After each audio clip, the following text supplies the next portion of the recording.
The very word secrecy is repugnant in a free and open society. And we are, as a people, inherently and historically opposed to secret societies, to secret oaths, and to secret proceedings. In America, they watch you and they track your every move. In Canada, They're even good in at Australia, in America, the people are too blind to see the truth. But it's too late, and there's nothing we can do. in Australia, Just watch your favorite show and watch the news.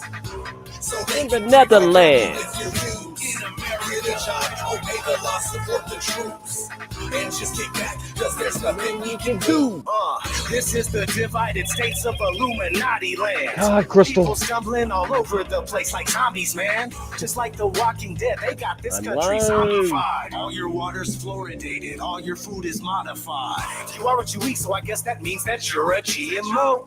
And you don't even know, but you're too blind to see it, though. You have to be asleep to have the American dream. Just how they need it, cause your freedom was never a thing. The best kind of slaves are the slaves that don't know that they're slaves. Stuck in a daze and they behave how they're told. It's been a hell of a day already. It's not even noon yet here. No revolting, no rebelling, It could go wrong. It's going wrong. The ones that rule us It is wanna just keep us a all wacky, clueless and weird, weak. It's not looking so good for Manic humans. Monday. The future is bleak. You think you are unique, but really you're a replica. Created by the false education that they gave you here. In America, they watch you and they track your every move. They're even putting poison in your food. In America, Cut my phone off this people are too morning. blind to see the truth. But it's too late, and there's nothing we can do. In America, just watch your favorite show and watch the news. So they can pre-program you with your views. In America, get a job, obey the law, support the troops. And just kick back, cause there's nothing we can do. In this present crisis, government is not the solution to our problem. It is the problem. Government is. Hey Jay, hey Voynich, Vicky, Robert, We are conditioned anybody else every that's listening? minute of every day. So I'm doing my best to get through this manic, crazy Monday. The national debt is a debt we can never repay. But if they say to pay your taxes, you better obey. Hypocritical kingdom of wicked criminals using symbols and signals to fill your head with subliminals. When you watch TV, it's corroding your mind. When the 5G network goes online, there'll be nowhere to hide. Electromagnetic frequencies all around us so frequently. Nothing is what it seems to be. They deceive us so easily. No one even believe in me while they're meeting in secrecy. Have you seen the world recently? Never treating us decently. What happened to liberty and justice for all? Dictators free themselves, but we don't get nothing at all. I just want you to know the truth, so please don't shoot the messenger. It's a bitch, but this is how it is when you live In Australia, in Canada, in the Netherlands, in China, in India. Imagine that. It's coming to you in America, in New Zealand.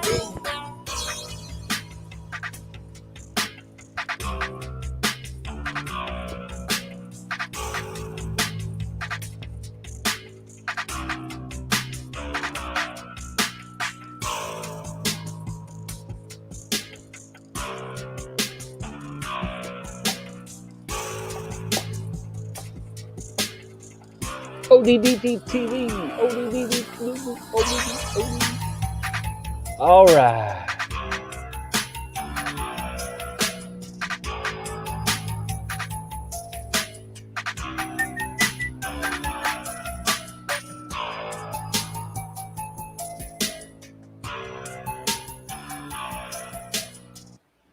All right. Well, this next video clip, this next thing we're going to watch here, I'm going to put out a disclaimer first.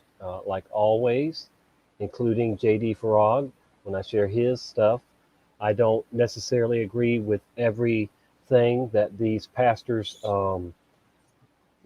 believe. So there's that.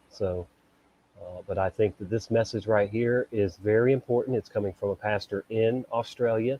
Good morning, Mason. Good morning, Tom, Jay, Voynich, all of you guys. Thank you for being here. and gals, Vicky.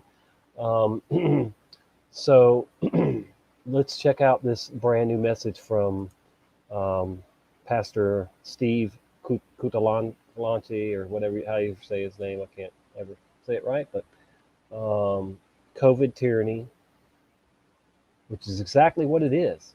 So for another huge pastor with a huge following, he's got more followers than JD Farag. He's got 294,000, almost 300,000 subscribers, and so there's definitely, and like I said, I'm not saying that he's got it all figured out, but these ones that are actually figuring out that it is COVID tyranny, it is the beast system, it is, all of what Revelation says is coming, is in play here, folks. These people will not stop. Definitely will not stop. So, all right, we're gonna go back here.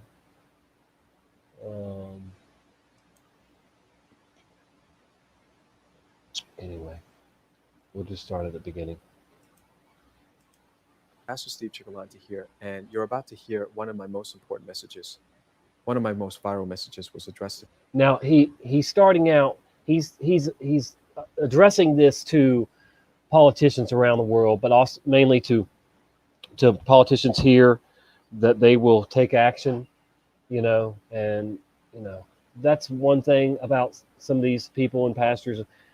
If they still have any faith in man, in politicians, then they still got some things to learn, obviously, because we know around here not to put any faith, any trust in these evil elite that masquerade as our world leaders, who care, but they don't. They only care about themselves and forwarding the beast system, one world order agenda. To President Trump today is going to be addressed to President Trump, Mike Pence, and Secretary of State Mike Pompeo. And it's going to answer a big question that many of you have asked me, which is what's going on? What is going on in the state of Victoria, Australia? I'm going to tell you some things that's happening. I'm going to read to you the news. Hey, Craig, welcome. And I ask you for your prayers. The other announcement I'd like you to hear before we go into the message is we are honored to be part of the Prophecy Watchers Last Trump Conference. It's the Last Trump Conference, and it's the first one that they're doing online. We're one of, looks like about 30 different prophecy teachers all around America and I guess around the world, as we represent Australia. And you can get that with a discount. So we've got a $5 discount for you. I think it's around. Listen to the full message that you're about to hear, because we're giving all of it to you, and it's very, very important. I hope you share it. All right, here we go, The folks. big tech algorithm is going to share this. Please enjoy and please share. Thank you. There is some evil stuff that's going on right now, and I want to bring your attention to it. This is straight from the news in Australia. People have been asking me, what's been happening in Australia? Well, let me read it to you. This is happening in our state. There's a bill in the state of Victoria's parliament that is of grave concern to the freedom of its people. And I would like President Donald Trump, Vice President Mike Pence, and Secretary of State Mike Pompeo to be aware of this, because I know that religious freedom is so important to them. So No, it I am isn't. speaking No, it to isn't. them as a minister of God. They pretend and it is. as a representative in Australia, so that you can know what is going on over Singe here. man in the house. Hey. This is reported in our ABC News. There's an omnibus bill that is being proposed by the Dan Andrews government. This is the Labor government over here, the equivalent of your left wing in America, or the Democrats. So whatever's happening Democrats. here, you can basically project into your future, because whenever the Democrats win, that's exactly what's going to be implemented. So listen carefully, even though it might seem like, well, I'm not over here, I'm over in some other state. Yeah, but listen carefully, because I'm speaking to you the future of what's coming.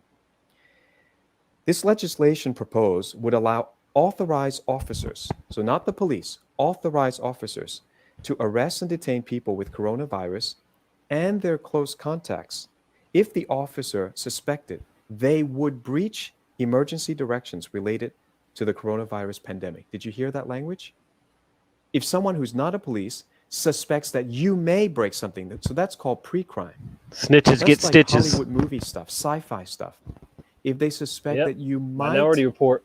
be guilty of pre-crime, they will be authorized Bring it on. to detain you and arrest you. Okay, what does this mean? In the Australian, which is one of our big newspapers, it says that Victoria's COVID-19 Yep, it's omnibus flat every day, all day. legislation is an astonishing attack on democracy. So this is the fruit of godless, anti-God, in fact. It's not just godless, it's anti-God politicians Yep, anti-God. ruling and having power. Anti-God, The anti-Christ. Australian begins in most democracies, the power to arrest is confined to the police and those with specialist police training. The Daniel Andrews government plans to give powers that go beyond the powers of many police to a class of person to be known as, quote unquote, designated authorized officers. There will be no limit to their numbers. Do you understand what's going on with coronavirus? Many nations have lockdowns. So you better Obviously, get there to are know not your enough police neighbors. to enforce Figure out the which ones lockdown. are the snitches. There's not enough police to enforce almost anything. I mean, many people get burglarized during this coronavirus lockdown. Our church was burglarized, and the police really didn't do anything. You know, came, Imagine did a that. report, couldn't find anybody, and didn't suggest that they were looking very hard or going to do anything about it. So- of course not. We commend the police when they do a good job, but they're stretched. They're stretched, and It is sick, coronavirus Voynich. is stretching them because now Evil. they're having to enforce really silly things like not driving beyond Yeah, 5 it's sad, kilometers Voynich. unless you have a permit. You can't go beyond 5 kilometers of your home. This is the lockdown that we have, and we have a curfew. Can't go more than 5 kilometers The first from your power house without a of these permit. designated authorized Wait till that officers comes around to is your to be able place, to your detain, country. which can mean jail, Pray for these a folks, quote please. unquote high risk person. Nobody A deserves high-risk person this is crap. one who has been notified and diagnosed with COVID-19 and has not been given clearance from self-isolation. A high They think we're a bunch of animals, and they're wanting to turn the world into a zoo that they think they're going to control. Imagine that. risk person can also be a close contact. So not just you, but your family, a close contact of a person who's been diagnosed with COVID-19. But then the proposed legislation goes one dramatic step further and gives these designated authorized officers power to detain a person who is likely to refuse or fail to refuse a direction. What does that mean? So these designated authorized officers are to have the power to detain people who have not done anything wrong, That part. but are likely to do something wrong. As the bill is written, they can arrest anyone on that pretext. We saw these sorts of powers in pre-war Germany. Let me warn you about this, because I read about World War I, World War II. I know what happened with the Nazis. And what Donald Trump is doing with COVID is far, far, far different, opposite of the Nazis. He hasn't imposed any federal rule. He hasn't rolled in with the tanks. He's basically said it's up to the governors and each state to decide their own rules about how to contain COVID. And if they call him, then Governors he will help. are This is the total NWO opposite of hoes. what the left wing is doing in all the other countries, including America and Australia. These are really the tactics of pre-war Germany. So who's eligible to be a designated authorized officer? Any Well, I bet snitch. you one thing, it won't be church leaders. You can just forget about that. It's not going to be the most moral people. It's not going to be people who are qualified religiously. First, they must be selected by a public servant who carries the title of secretary of the relevant department. Of course. The public servant be can FEMA. choose anyone they Good morning, consider, Jennifer. quote, appropriate for appointment based on the person's This is a skills, good message here. attribute, experience, or otherwise. So they said that union bosses can be authorized with this police power. Now, on my rough interpretation, that would include all my Victorian readers. All sorts of agendas are possible. For example, theoretically, union officials could be handed the incredible power of industrial relations, weapon, and of being able to detain any employer whom they classed as likely to offend. Can you imagine that? The unions can arrest any employer. The bill does not stop there. The courts or to be given power to not only remove children from their parents, but put them in out of home care, and also to place those children in out of home care for a longer cumulative period than would otherwise be permitted under current legislation. Guess how long they can take their children? 30 months, folks. That's almost 3 years, like he's fixing to say. That is insane. Try me. The total detention of children can be as long as 30 months. That's 3 years. That's about 3 years. We're talking about such a breach of human rights, unalienable rights, that I would ask the President and the Secretary of State to consider its relationship with Australia, whether normal relations is appropriate, whether sanctions are appropriate, and I live here. There is such a breach of human rights if these bills go through. And what is really concerning to me is that we as ministers of religion are the main target. And if we speak up about this, they want to have the power to be able to arrest us. And so a lot of pastors, out of fear, will not say anything. Yep. Other pastors are actually out of wrong understanding, misinterpretation of the Bible. Yes, here we believe that go, they folks. have no right to speak about the immorality of government and politicians. It's gonna So get it's good. like we can preach sin to anybody except politicians. Imagine that. How could that possibly be the mandate of the Bible and the gospel? So I want to read to you what the Bible says concerning this topic. Pay attention It here, is without please. a doubt that the Bible teaches that we are to honor. We're to honor certain people that God has appointed. We're first of all to honor God. We're to honor our parents. We're to honor our spouses. We're to honor our pastors and ministers. We're to honor our Honor thyself, employers. your temple. And then the Bible says that we are also to honor civil servants, political But there's a leaders. catch. But this has been misinterpreted and stretched so far that it's Indeed. become what's called in theology unconditional submission. And there's nothing in the Bible that teaches that, but so many pastors believe that, and they preach it, and so many of the Christians believe that. I want to dispel this myth once and for all, Please. absolutely once and for all, so that people are empowered through the Word of God and through faith to obey God's Word correctly. Amen. There are Christians Man, this is a rare message right here. I'm telling you, there are some real men of God stepping up in this end times to set the record straight. I myself, I'm not a pastor, but I do consider myself a watchman on the wall, and I do not sugarcoat the truth to anybody for any reason. I keep it real around here because it is time to get real, to get ready, get prepared, folks, because these people are not going to stop. They are demonically powered. They have been activated by the devil to prowl and to devour. to believe in unconditional submission to secular government, and they base this on Hey, Romans 13. Let me Dean read it to you. HD. Let every soul be subject to the governing authorities. For there is no authority except from God, and the authorities that exist are appointed by God. Therefore, whoever resists the authority resists the ordinance of God, and those who resist will bring judgment on themselves. For rulers are not a terror to good works, but to evil. Do you want to be unafraid of the authority? Do what is good. Do what is good. And you will have praise from the same. You see that? If you do what is good, if you worship God, you follow God, Yep. you ought to have praise from a good government. For he is God's minister to you for good. But if you do evil, be afraid. Mhm. If you do evil, is it evil to worship God, to assemble and worship him? In their eyes, it is. Is it evil to go to school? But if you do evil, be afraid, for he does not bear the sword in vain, for he is God's minister, an avenger, to execute wrath on him who practices evil. Therefore, you must be subject, not only because of wrath, but also for conscience sake.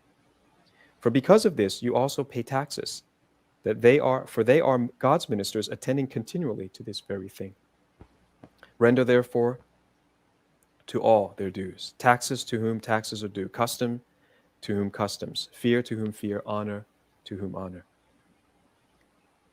Now, based on this Romans 13, there's come out a whole doctrine, and I have pastor friends that I respect and love, But I'm Here telling we you go. Here we respectfully go. that you're wrong if you take Romans 13 and ignore the rest of the Bible and say the Bible preaches unconditional submission. In fact, the ministers who preach unconditional submission don't believe what they're saying. If you were to ask them, should a wife always submit to a husband, even if the husband is a drunk, a physical abuser? Right? All those pastors that I know, all those pastors would say, no, absolutely not. Okay, so you don't have unconditional submission to your husband, even though he's the head of the house. What if you were to ask them, does a churchgoer always have to submit to their pastor, even if the pastor or the pastor's wife is abusing them? I think most leaders honestly would say, no, you don't have to do that. So what you're telling me is you're willing to believe in unconditional submission if it is a secular leader, but not your own spouse, not your own pastor. How does that make any sense? To me, at least, if you want to submit to anyone unconditionally, at least it would be your family member, it would be your pastor, at least he's a Christian, at least he knows you by name. The politicians don't know who you are. At least a pastor doesn't hold a gun to your head and is not able to steal money from you, which is what the government's going to try to do with, digital taxation. There's an order Thank you, Elizabeth. to who you submit to. It's my grandson. And the man of God has a higher He'll be calling 5 months old in than the 12 days. politician. The man of God's calling is eternal. The politician's calling is temporary. Billy Graham was asked this. He said, why don't you run for president? The famous evangelist was asked, you're so famous, why don't you run for president? He famously answered, I don't want to accept a demotion. He said, my calling is a higher calling. My calling is to serve God. If you look in the Bible, there's more said about obeying and honoring spiritual authority than political authority. Yep. We're to honor representatives of God. They're as not much representatives as, of if God, not though. more They're than representatives of the devil. Hebrews Most of them. 13, verse 17 says, obey those who rule over you and be submissive. Okay, well, who are these people? For they watch out for your souls as those who must give an account. Let them do so with joy and not with grief, for that would be unprofitable to you. You see, who is the Bible talking about when it talks about submission and honor? Many more times it's actually talking about the man of God or the woman of God, the minister of God. And yet Christians believe the opposite. They'd rather unconditionally submit to someone who doesn't know them, who is a secular anti-God person, Yep. who might be violating your human rights, than to submit to someone who's preaching the Bible. As long as they're preaching the Bible, that's a minister of God. If they're violating the Bible, they don't qualify as a minister of anybody. Now, how do we fix this? This new teaching that Romans 13 teaches us that Christians are to just fold and obey anything that any politician says is law. Well, I submit to you that a reading of the Declaration of Independence, the founding document of America, would cure this misinterpretation of Romans 13. The founding fathers were a majority Anglican. Out of around 204 founding fathers, 88 of them were Anglican. So or in America, they're called Episcopalian. So vast majority were Christian of various denominations. And they wrote this document to explain why they were taking the actions that they were. And this is one of the most important Christian documents, and they said this together. Here's the Declaration of Independence. We hold these truths, so there are truths, to be self-evident. Self-evident. That means if you got any brains, you would know this. You would know that this is true. That all men are created equal, and that they are endowed by their Creator. So there is a Creator. They said this is self-evident. They're endowed by their Creator, not the government, with certain unalienable rights. That among these are life, liberty, and the pursuit of happiness. That to secure these rights, governments are instituted among men, deriving their just powers from the consent of the governed. That whenever any form of government becomes destructive of these ends, it is the right of the people to alter or to abolish and to institute new government.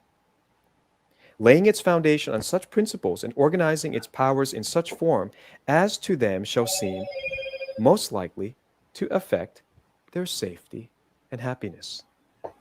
Prudence indeed will dictate that governments long established should not be changed for light and transient causes. It means they considered this, they thought about this. Are we ready? Are we prepared to go ahead and do this? And accordingly, all experience has shown that mankind are more disposed to suffer while evils are sufferable than to right themselves by abolishing the forms to which they are accustomed. It means people stick with what they're used to. But when a long train of abuses and usurpations Yep. pursuing Like what invariably the Voynich is, the same people Voynich are object talking about. evinces a design gotta, at some to point, you gotta reduce them stop under putting your faith absolute in despotism. Hope It in is these their right, it politicians is their duty to altogether. throw off such government and to provide new guards for their future safety. Such has been the patient sufferance of these colonies. And such is now the necessity which constrains them to alter their former systems of government. The history of the present King of Great Britain is a history of repeated injuries and usurpations, all having in direct object the establishment of an absolute tyranny over these states. And to prove this, let facts be submitted to a candid world.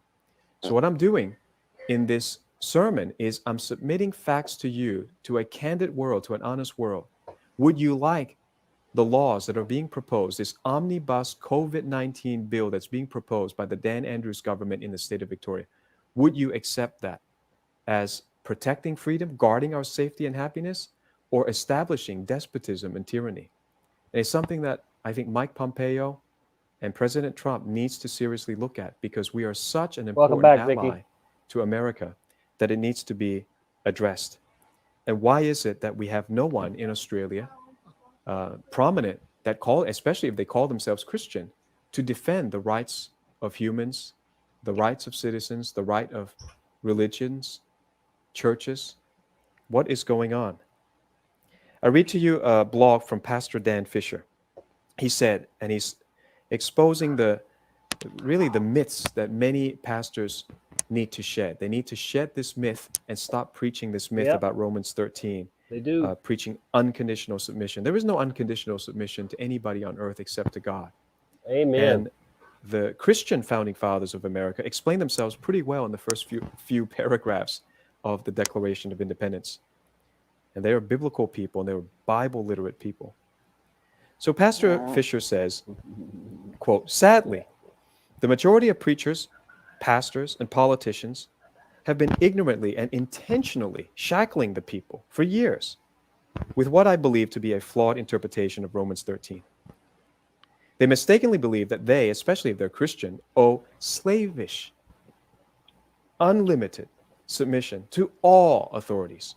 Is this actually what Paul was teaching in Romans 13?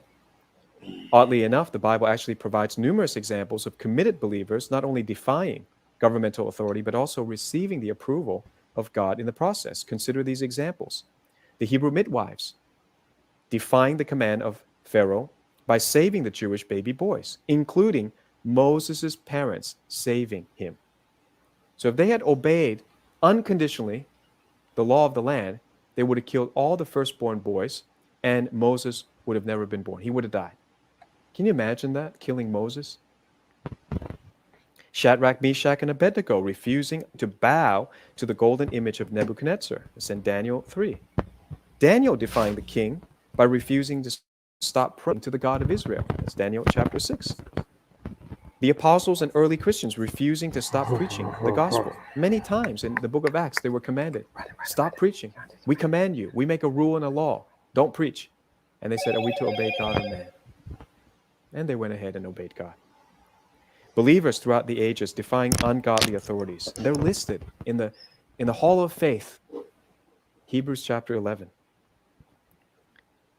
Even more perplexing, I've heard many of the same preachers and politicians who believe that Romans 13 requires unlimited submission applaud the above-mentioned biblical heroes for their courage to defy evil authorities of their day. But how do they justify this apparent contradiction in their thinking? Obviously, They cannot have it both ways. So if you look to Jesus himself, Jesus is our example. And Jesus himself defied and disobeyed the laws of Jewish authorities. And yet the Bible says that he was sinless. He did not commit sin by defying the Pharisees and the Sadducees. There is a balance to this subject. We have erred on the side of obeying secular authority, Yep. and we don't seem to take very seriously obeying spiritual authority. Imagine That has that. to change. Spiritual authority is eternal, and they care for your souls. Secular authority doesn't know who you are, and they hold a gun to your head. Yep. So we have to obey Bravo. spiritual Encore. authority and secular authority. But the balance is this. God allows, we also see in the Bible that God allows evil men and evil authority to rule. And we often see good people suffer under their rule. But we are called to stand up against them. Jesus, Yes, stand up Peter, and speak up. Paul were often at odds with It's secular tyranny, all authority evil. and would not remain silent All when they forms were told of it. to be silent. Imagine telling Peter and Paul and Jesus to shut up. That's exactly what they want to do. They want to say you can't even protest in the name of freedom. And they sent police to arrest a pregnant woman in her home. It's unbelievable. President Trump, Mike Pompeo, this is what's going on in Australia. Don't believe everything that you hear from the politicians. Don't approve every economic deal. Don't just look at us in our monetary value. We're a nation of people who love our freedom, and it's at risk. Very, Jesus, Peter, very and much Paul at risk. would not remain silent. And yes, they paid with their lives for disobeying wicked authority. But the point is, they disobeyed innocently. They disobeyed because they believed God and obeyed God. And in the end, God vindicated. God always vindicates the righteous, and God will punish the wicked rulers. This was something that was dealt with. It had to be dealt with before the American Revolutionary War could start, because the majority of Americans fled Europe because of religious persecution and came over to America to enjoy religious freedom. And so when they had the thought that we're just being overtaxed, we're being oppressed, what do? They had to reconcile their action with what the Bible says. So they thought through this, and really for decades, it was the ministers who prepared them for freedom. Let me quote to you some ministers from that era, because we seem to have forgotten all this. This was all obvious, self-evident. It's like any dummy would understand this. That's what self-evident means. Any dummy, anyone with brains would understand this. Pastor Jonathan Mayhew preached in 1749, well, 27 years before the American Revolutionary War. Quote, as a great sermon, I'm going to one day put out a book with more explanation of his whole sermon. It's such a great sermon. But here's a quote. No government is to be submitted to at the expense of that which is the sole end of all government, the common good and safety of society. Pastor Samuel West in May 29, 1776. Quote, a slavish submission to tyranny is a proof of a very sordid and base mind. Pastor Joseph Lathrop, December 14, 1787. So this is like before, during, and after the end of the Revolutionary War. Quote, is there no case in which a people may resist government? And this is what the Quakers were saying. Every denomination agreed there's no such thing as unconditional submission. Wow, we are Except the steady Quakers. They were losing people in the pacifists, chat. and so we they had a the pretty rest good of the number Christians were earlier. trying to answer mainly the I pacifist wonder what's going on. objection. And he said, is there no case in which a people may resist government? Are we supposed to always obey any wicked law and authority? And his answer is yes, there is one such case. And that is when rulers usurp a power oppressive to the people. So if you want to understand more of this, I preach about Uh-oh, what's going on? honor. I believe in honor. I'm just trying to bring a balance, and it might seem like, I'm saying resist authority. I didn't say that. Oh, But there is a point in which it figures. Thank Baby got sick. Wow, they don't want this message out. I can guarantee you that. I swear, dude, if it can go wrong today, it is going wrong. The devil hates the truth being spread. This is ridiculous, man. Second. No reason. My internet's up. This is just pure censorship in one way or another. Sabotage. I don't even know if we're live anymore. Let me know if we're live, I guess, because this is just ridiculous, man. My thing is set up to go down to a lower quality video playing it,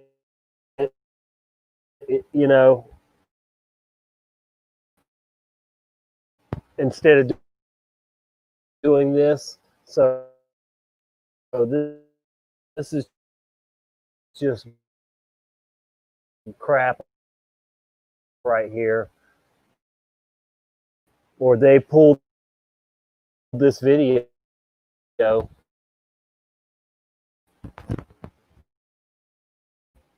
It's already got almost 20,000 views in just a couple hours. It's only been out a couple hours. But yeah, something ain't right here. No, we're not live anymore. Well, the thing is stuck. It says live 36 minutes, and it's stuck. Wow. All right, let's see if we can stop screen share for a minute. Maybe it's my computer then. Can you see me? Me and Braylon Michael. Hello. Hello. Can you see yourself, Braylon? At the laptop, okay. All right, guys, there too, so I wasn't. We'll figure something out. Please. I think we're good. Just this is an old laptop. My newer laptop that I've been using for a while got attacked, and it's got a virus or something, and so I had to start using this one again. Fun. This is an old one. I hate to buy another one. I've got 3 or 4 of them. I just, you know, they have issues, but this one is just lacking memory, I think. But it used to work great. Yeah, I'll definitely link. I'll send you the. I'll put the link in there in just a minute here. I'm waiting on my daughter to get back from the store, and then she's going to take little man again and give me a few minutes to get things figured out here, straightened out here. But thanks for being patient, guys. We got up to 20 some people here earlier, and then it just started dropping off. So I guess some people want to be submissive to the world leaders and to the the elite. I don't know, but I'll pray for those people that came in for just a few minutes and then decided to leave. But the message here from Steve, Pastor Steve, is it's on point for the most part. You know, I mean, it's sad that he's still got faith in Trump and these other people he's talking to, but at least he's exposing what he's exposing, and that's a big part. We need more pastors out there exposing the New World Order and its many tentacles, arms of deception. Yep. Oh, mercy. All right, let's see here. Come on now, you got to sit for a minute, baby. Let me get this pulled up. Hang on. Uh-oh.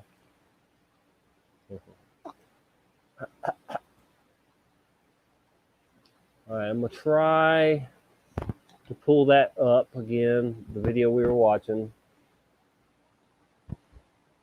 at least drop the link. There was only about 10 more minutes, I think, in it. And I've still got the other one pulled up that I want to share with you guys. So if nothing else, we're going to go right on to that next video.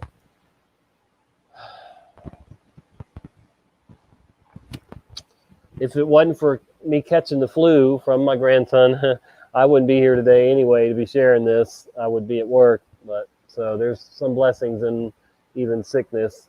I have had time to go live a couple times or so during the last few days that I've been fighting the flu. And I haven't told everybody that, you know, but because people will just say, oh, you got COVID. But I know the difference between the flu and something else, you know, or whatever. And all COVID is the hyped up seasonal flu anyway. So there's that. Okay, so here we are. Let me grab the link from that and I'm gonna drop it in there. This is the video we were just watching. So y'all can check that out later or share it, whatever. There you go. That's that link. All right, to Pastor Steve's COVID tyranny, biblical abuse of Roman 13. Oh man, I wish every pastor would watch this. All right, so let me just go ahead and click off that. I'm gonna pull up this other video that we're gonna watch. I'm gonna go back to screen share. Baby looks just like Tommy. Well, he looks like his dad a lot too. So if you ever get to see Chance, you'll know that yeah, he looks like his daddy too. But I mean, I can see me and I can see my daughter Brittany in him too. So he's got us all. But if you want to see a mini me, you just look at Kaylin Marie. You know, my youngest daughter, she was definitely a mini me, and I've got plenty of pictures that prove that. She's a female version of me. So, well, I mean, I'm not the best looking guy, and probably wouldn't make a good looking female. I don't know, but she rocks it well though. She rocks my look well. Anyway, I can't even reach the picture. Turn. Okay, hold on. I'm having technical issues now. I've got to get some better fitting ear pods. He's about over all this. Oh boy, hold on. I got you. I know this ain't no fun just sitting in my lap while I'm live. All right. Why don't you say hi? You gonna wave? You gonna look up there and see yourself? Hey. You won't look up. All right, guys. Let me get this video going so I can tend to him a little better while y'all are watching it.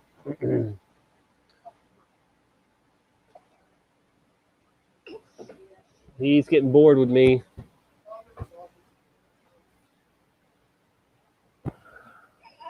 Hold on, buddy. I'm trying.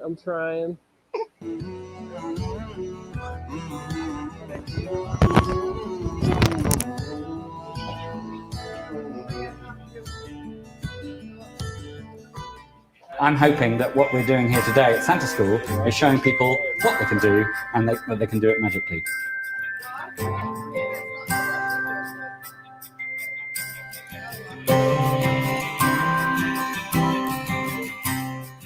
The fun and the joy and the love and the magic will never change, has never changed and will never change.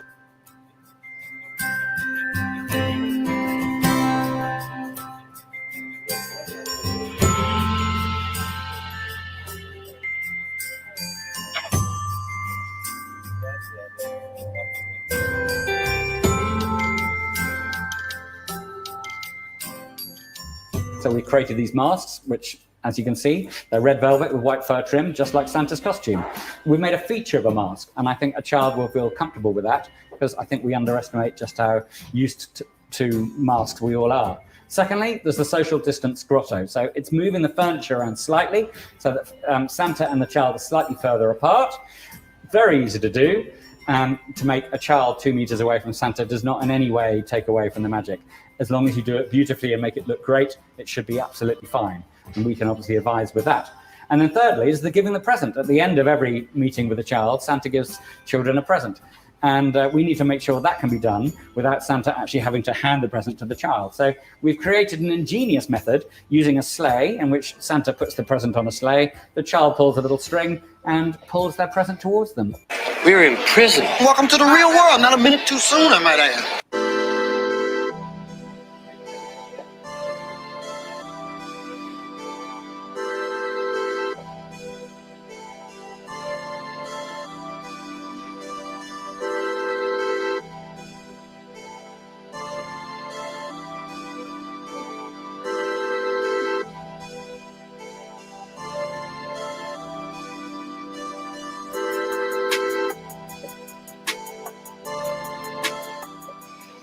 And kind of felt that everybody needed a new sense of identity, a new sense of individuality, and this kind of helps you with that.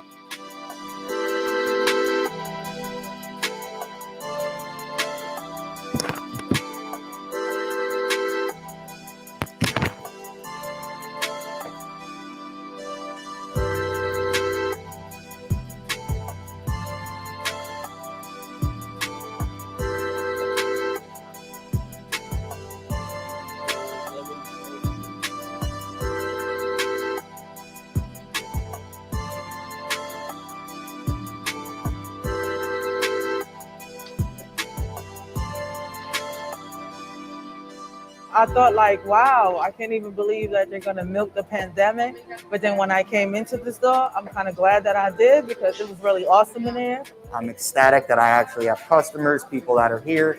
On the same hand, I'm sympathetic towards the plight that we're going through, the fact that they actually have to be.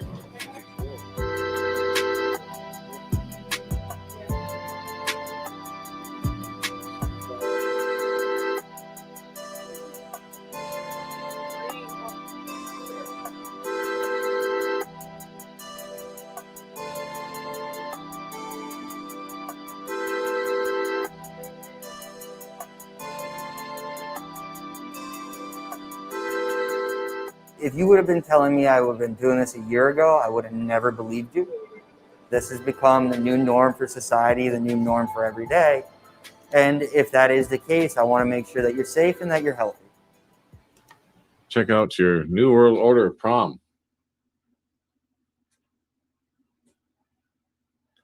I can't play the music for you, of course, because I tried and already got a copyright strike for that one.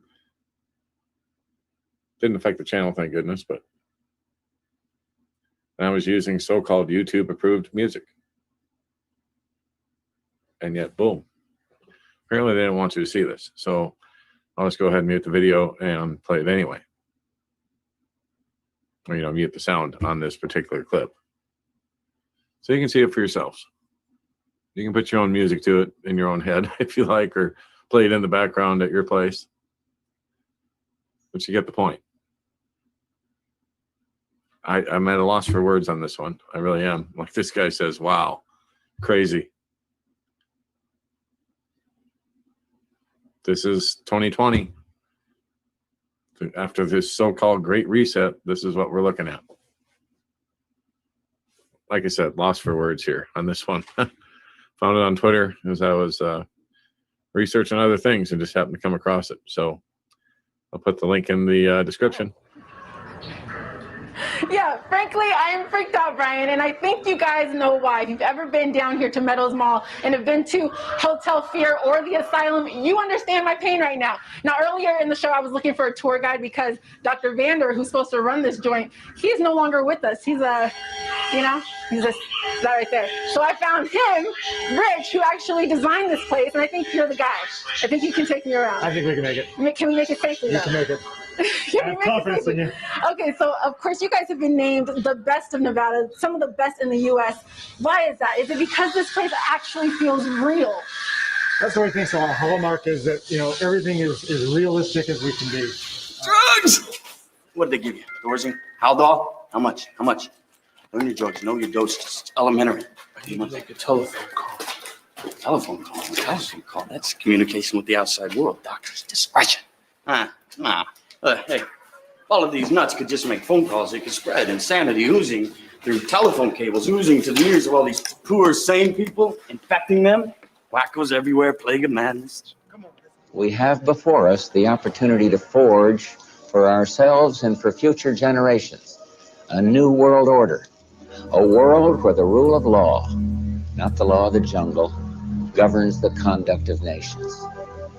When we are successful, and we will be, we have a real chance at this new world order, an order in which a credible United Nations can use its peacekeeping role to fulfill the promise and vision of the UN's founders. When we are successful, and we will be, we have a real chance at this new world order, an order in which a credible United Nations can use its peacekeeping role to fulfill the promise and vision of the UN's founders. Our world has reached an agonizing milestone, the loss of 1 million lives from the COVID-19 pandemic. It's a mind-numbing figure. Yet we must never lose sight of each and every individual life.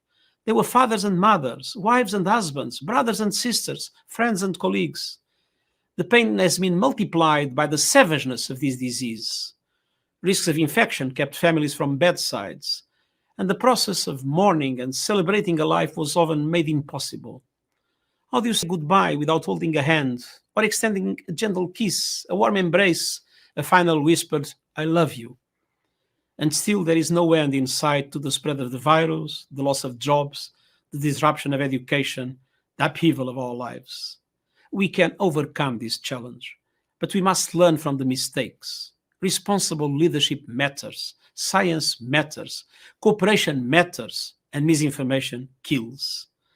As the relentless hunt for a vaccine continues, a vaccine that must be available and affordable to all, let's do our part to save lives.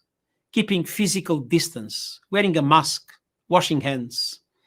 As we remember so many lives lost, let us never forget that our future rests on solidarity, as people united and as United Nations. Could it be same? My orders are sa police pati military.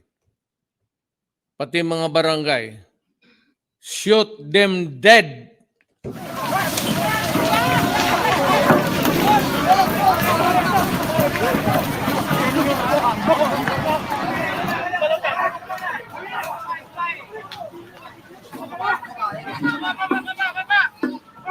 Kung gusto ninyo ng barilan, di sige. Gusto ninyo ng pukpukan, sige. I will not hesitate. Let this be a warning to all.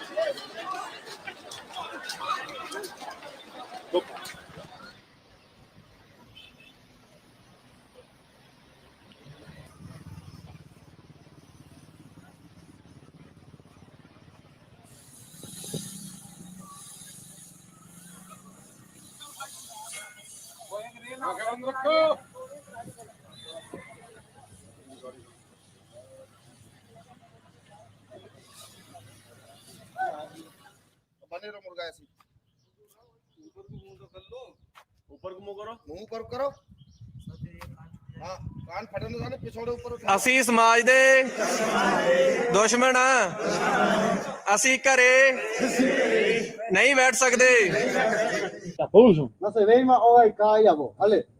No se ve más hoy. No se ve más hoy. No se ve más hoy. No se ve más hoy. No se ve más hoy.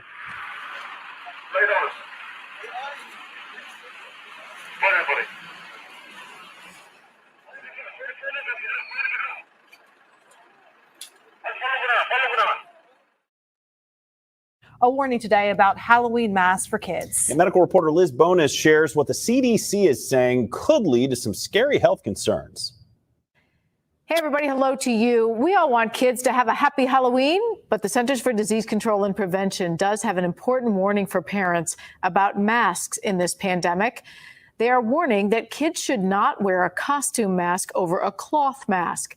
The reason for the concern is that for some children, the double mask could interfere with breathing. What they suggest instead is making a Halloween-themed mask from cloth, so one mask does both. In many cases, traditional masks can also limit visibility for kids, so they suggest this year just a COVID protective mask that covers nose and mouth, the safest thing for kids. They also warn that costume masks are not substitutes for the protective face masks against COVID. It is estimated those fashion masks, as they're often referred to, only block about 5% of airborne particles, according to those who make protective masks. Now, that's why many hospitals and healthcare settings suggest that masks have a double layer like this one for face coverings. So this is the front, and this is the back, or the inside. And I sew the strips to the inside so that this can go over your nose, and this can go over your chin. Now, the CDC making these mask recommendations for kids, no matter what type of gathering or celebration, whether it's a small party or outdoor trick-or-treating.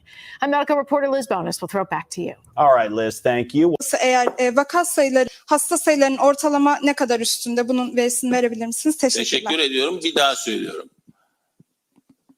The government has extended the state of emergency until the end of January 2021. The latest extension was going to expire on the 15th of October. What it means is that all anti-COVID measures that have been in place up until today will be extended as well. That's the latest government's response to the recent increase in the number of new infections. We know that yesterday the country reported over 3,000 new infections just in a few hours. That's the largest single day increase in the number of cases ever reported since the end of the initial peak, although figures are still much lower than in other countries. Now, the government as well from today has introduced the obligation to wear face masks at all times, both indoor and outdoor. And actually, people who don't comply with that measure might be fined between 400 and 1,000 euros. The government is also planning to introduce and approve a new decree on the 15th of October when a new set of rules, in particular, the government has been negotiating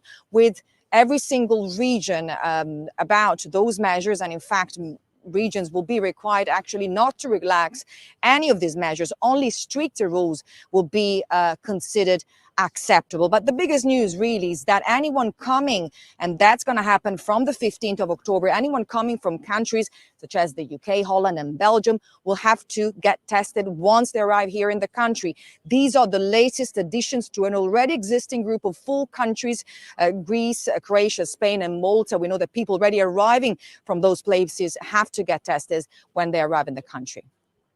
We recognize that returning the child to our nursery can cause anxiety, and we want to provide you with clear understanding of our modified practices and procedures. We have strictly followed the guidelines of the authorities in UAE, and we have adapted our environment to implement the highest procedures of hygiene and sanitization practices.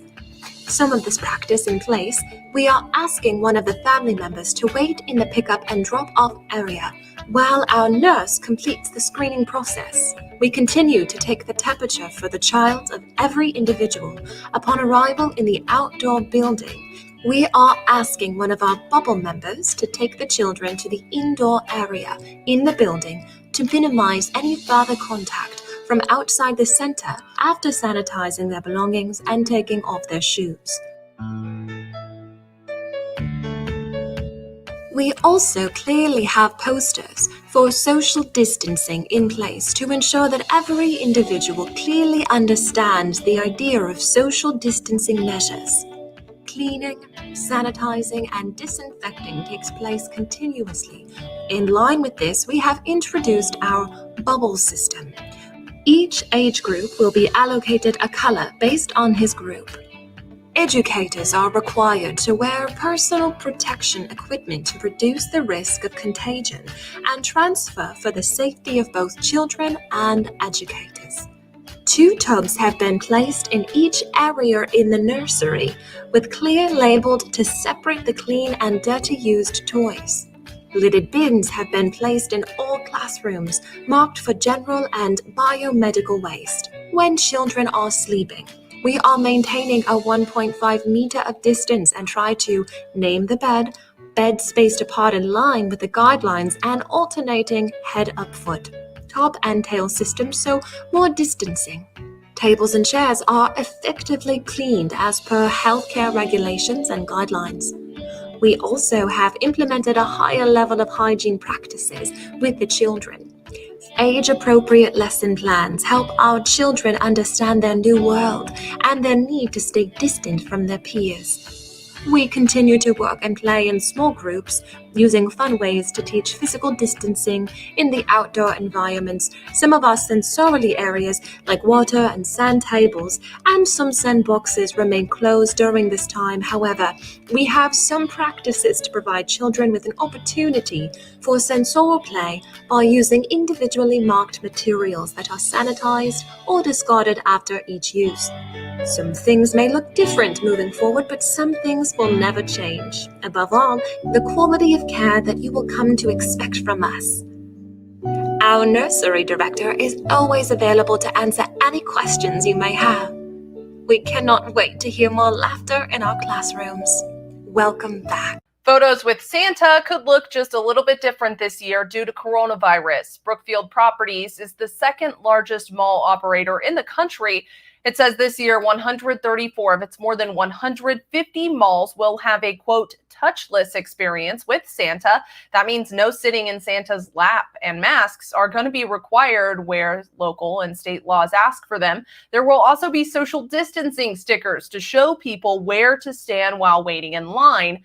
Some other malls are going with Santa Zoom calls instead. Others are having a Santa in a giant snow globe or behind a giant picture frame to add a layer of distance with guests. Katie Johnston for CBS Local News. Then, upon reaching computer lessons after 6 more years in a final conditioning school, each happy, healthy individual will go forth to take up his or her predestined place in the greater society, dedicated to ensuring the continuing perfection of community, identity, stability. Everything's there you could want. And anything you want, you can have. Anything. Because gray is the nicest. How lucky to be a Delta and get to wear blue. Stupid and not too bright. So glad to be a Beta. Beta? How lucky to be an Alpha. And if you're ever blue, wonderful pills that never make you feel bad afterwards like the mezcal here. And the people aren't evil and immoral. Male Alpha Plus, Mark Bernard G. Inspected and approved. Wish I could go there, Linda. Oh, I wish I could too. Everything's so perfect there. How many goodly creatures there are here. Yes, tomorrow night, I'm sure I can fit you in.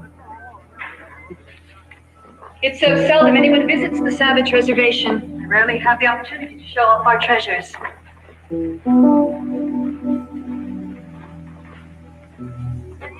Going off on vacation with Lanina, huh? Don't worry, you'll enjoy engaging. I always do. There was an ample supply of Soma, enough for everyone. Lately, I've had this strange, troubling feeling that there must be something more I can write about, something different. This Soma is bad. It's poison. It hurts you. Please don't do that, take Mr. any. Savage. You know how distracting everything can be. Too many awards, too many girls, too much of everything. You can never be free until you're free of Soma. Soma makes you into slaves. It robs you of everything magical and special with you. Don't you want to feel free? Don't you want to feel the blood coursing in your veins? Feel how you can be alive!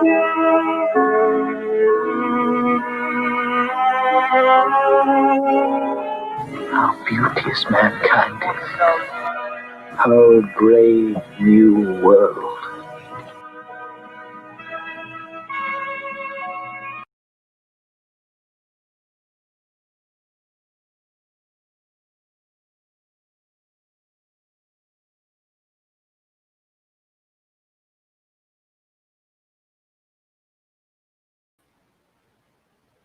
Okay, so sorry, Voynich, and anybody else that was too disturbing for. But you know, life is disturbing. And their plans are evil. Their plans are to control and enslave everyone that they can. Well, we're just at an hour and 5 minutes. I'll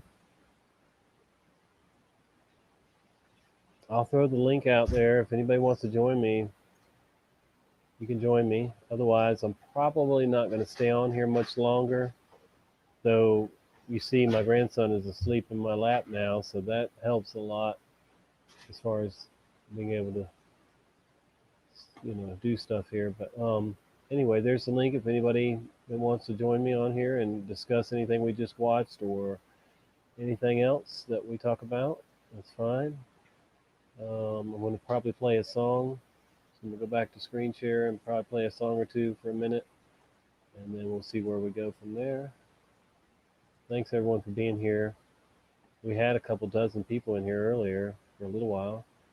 Or maybe that was, I don't know, their lunchtime or something. Anyway, I don't care if we have 1, 2, 3 people, I mean, it doesn't bother me. I'll stay live for one person even, that might need to hear something that I share. All right, so let's see what we got here.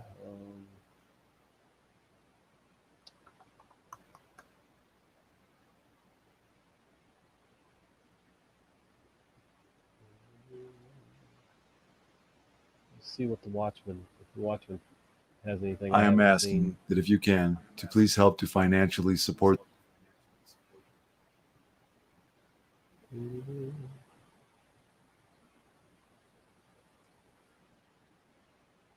garments, which is righteousness, and eye salve, which is truth.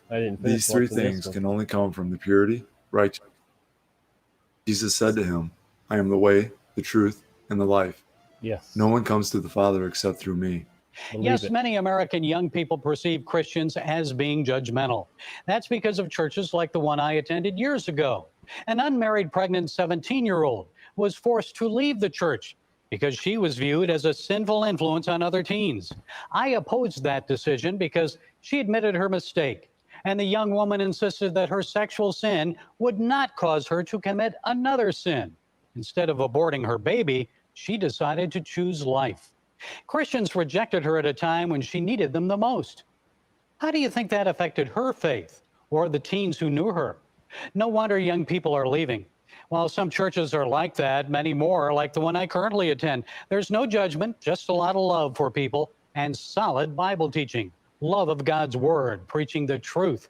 You see, some young people mistake truth for judgment because they haven't been taught the truth. Others just don't want to hear the truth. It's offensive to them. They don't want to be reminded of their sin.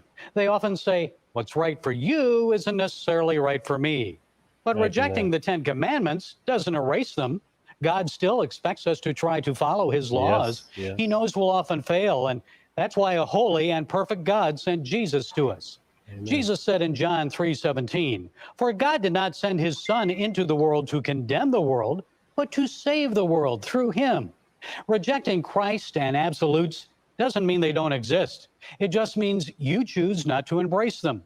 When atheists say they don't believe in God, that doesn't mean God doesn't exist. He's still there.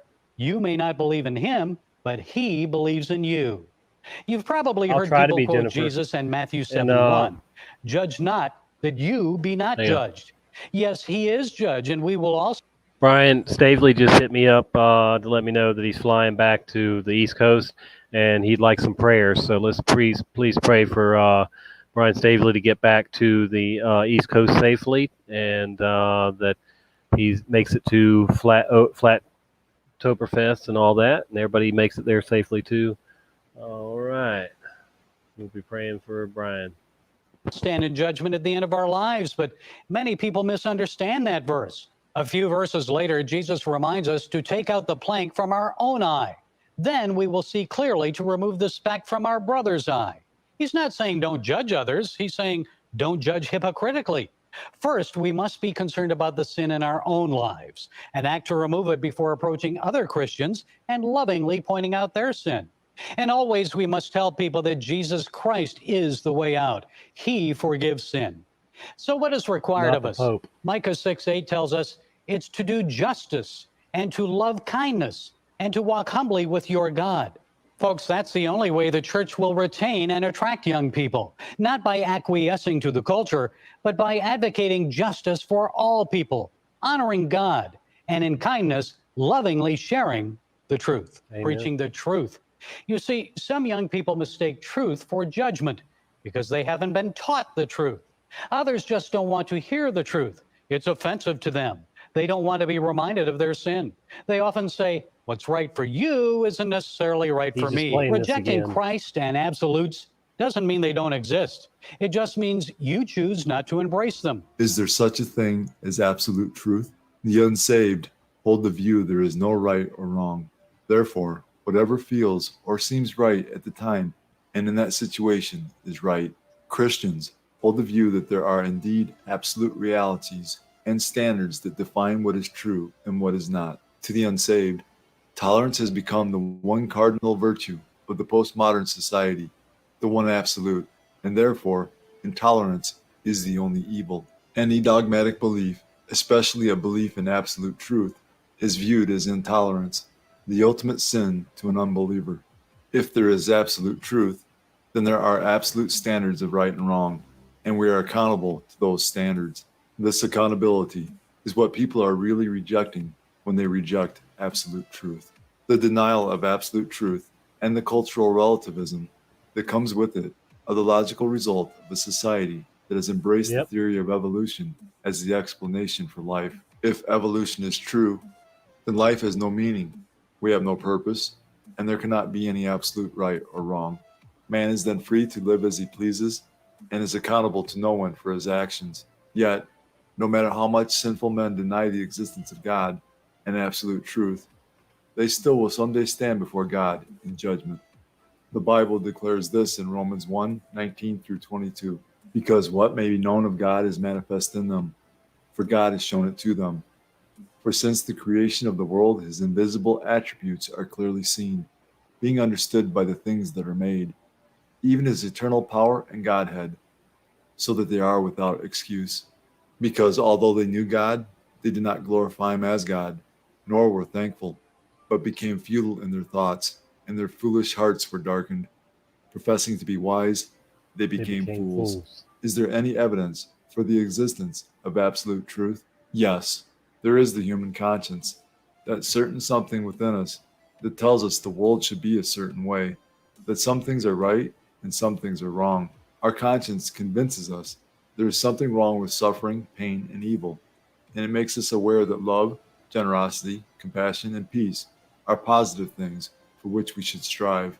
The Bible describes the role of the human conscience as we read in Romans 2:14 through 16. For when Gentiles, who do not have the law, by nature do the things in the law, these, although not having the law, are a law to themselves, who show the work of the law written in their hearts, their conscience also bearing witness, and between themselves their thoughts accusing or else excusing them, in the day when God will judge the secrets of men by Jesus Christ, according to my gospel. God has revealed his truth to us through his word, the Bible. Knowing absolute truth is only possible through a personal relationship with the one who claims to be the truth, Jesus Christ. Jesus is the only way, the only truth, the only life, and the only path to God. The fact that absolute truth does exist points us to the truth that there is a sovereign God who created the heavens and the earth, and who has revealed himself to mankind in order that we might know him personally through his Son, Jesus Christ. That is the absolute truth.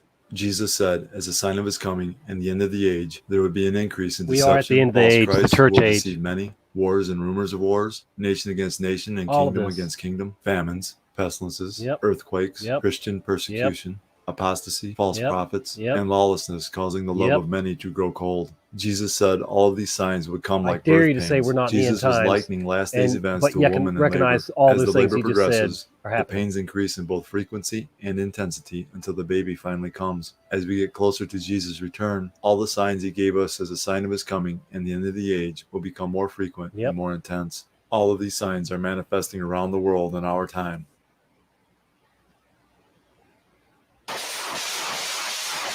In the midst of heavy artillery fire, thousands of refugees are fleeing, while others seek shelter inside the war zone. Bombing.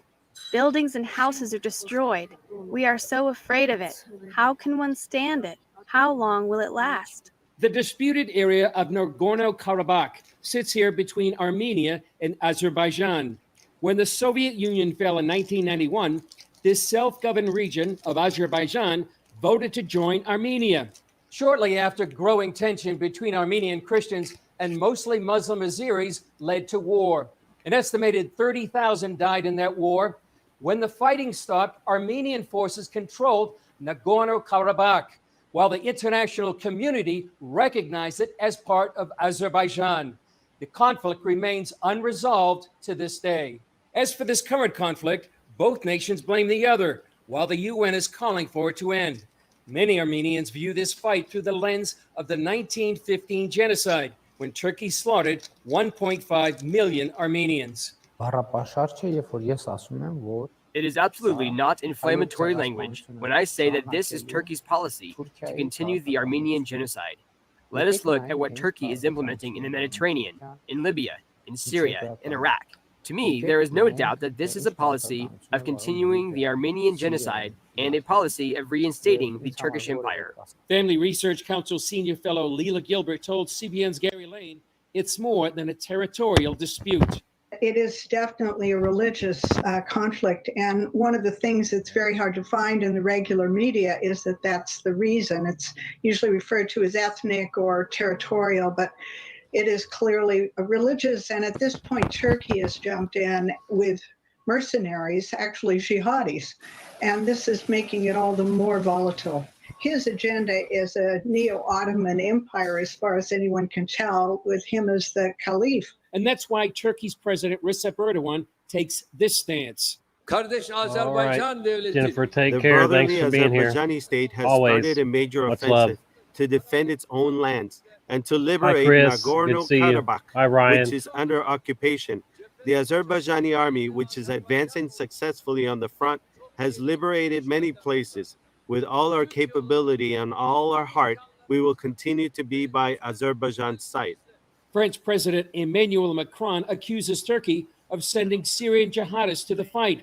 And international human rights advocate Baroness Cox reports that Turkey is now controlling air operations for Azerbaijan. CBN News has learned several European parliaments are discussing telling Erdogan they will not come to the aid of Turkey as a NATO member if requested, and are urging the U.S. to do the same. The UN, Russia, and the U.S. have called for a ceasefire, but Azerbaijan says it will be conditional on Armenia's withdrawal from Nagorno-Karabakh. Armenia, a declared Christian nation since the year 301, and its people see this as a struggle for survival, with nowhere to turn but to God. And it goes back to the 3rd century, to the time of Saint Gregory, when he brought Christianity. Sergei Rakoba of Mission Eurasia is calling on intercessors to contend for the spiritual destiny of Armenia. I'm speaking on behalf of the Christian nation of Armenia now and challenging the entire Christian family around the globe to pray, to support, It's not a globe. To remember them when they are trying to defend their sovereign territories in their nation now. In the meantime, the fighting rages on. Israeli Prime Minister Benjamin Netanyahu told the world last month Garbage that Hezbollah man. was again manufacturing New World Order precision-guided ho right missiles there. to use against Israel. Zionists. He showed his proof to the UN General Assembly. This is the Beirut neighborhood of Janah. It's right next to the international airport. And here, Hezbollah is keeping a secret arms depot. Hezbollah leader Hassan Nasrallah denied the accusation, going as far as to take reporters on a nighttime tour of the Janah location.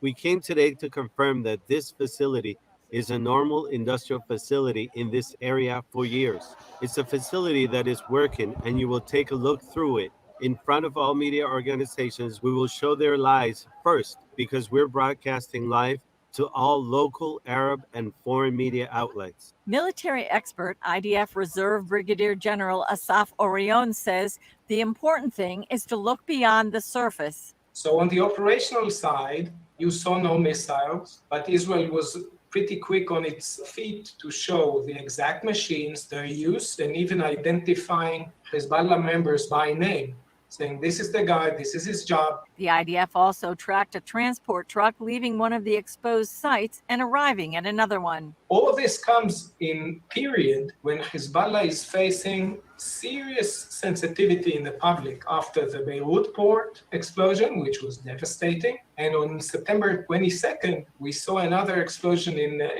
Qana, southern Lebanon, which they tried to mask and divert. Backed by Iran, Hezbollah operates as both a terror organization and a political party.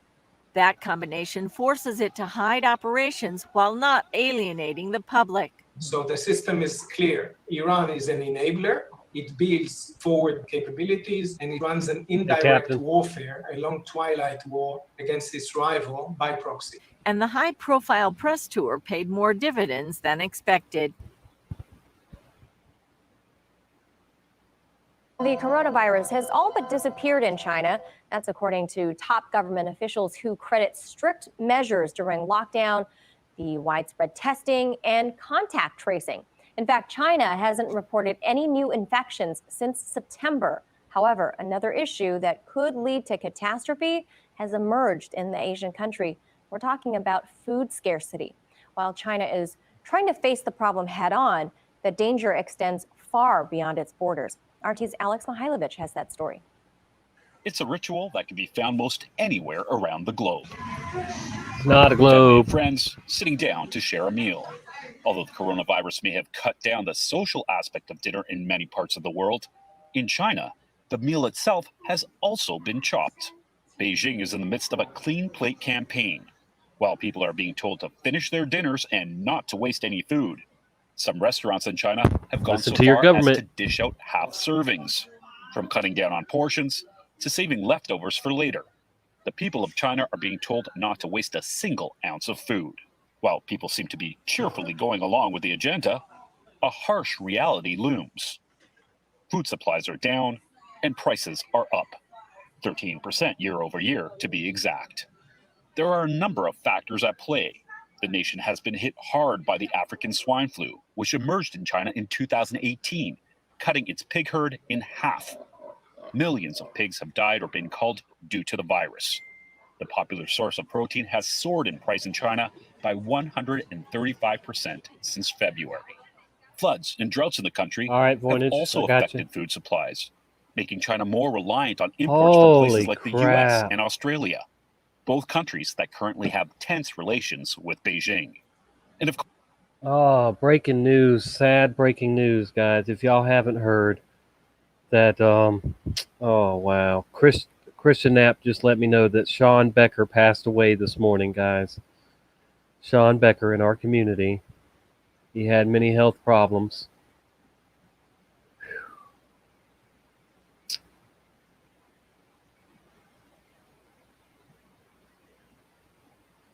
Wow. Sean Becker, folks, has passed away today. Please say a prayer for his family. Please, wow, it's sad. Not, what a day. Let's have a moment of silence for Sean.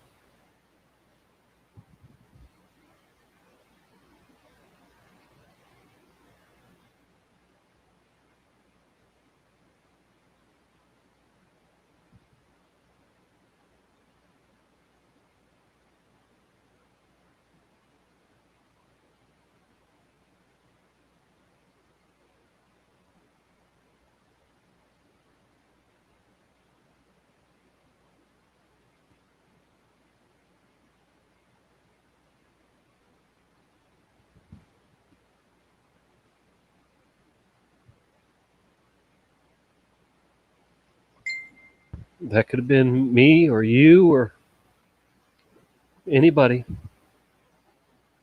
Yeah, he had health problems. I have health problems. A lot of us have health problems. But that sucks. And none of us are promised another day. So let's certainly remember Sean and know that he's out of this chaos, this world of so much evil doing going on.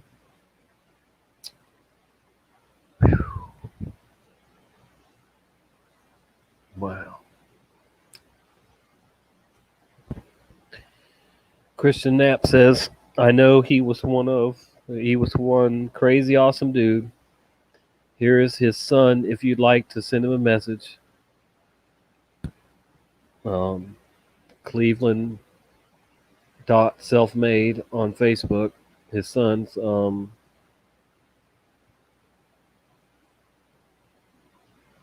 page to Sean Becker. If y'all can see that there.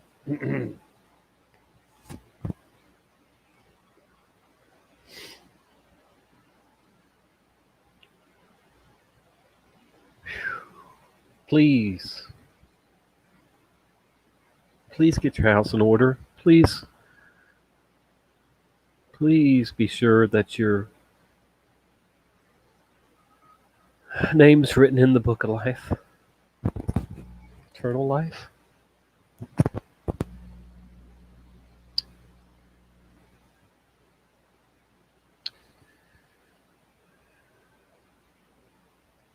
Sean Becker is his Facebook, a deadhead who spent 23 years following the various incarnations, first starting with the Grateful Dead.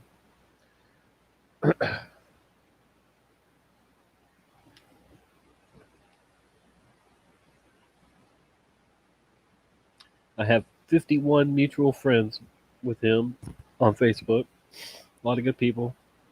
Of course, not every single person in our community got along with Sean all the time, but he cared a lot about all of us, and he cares about the truth.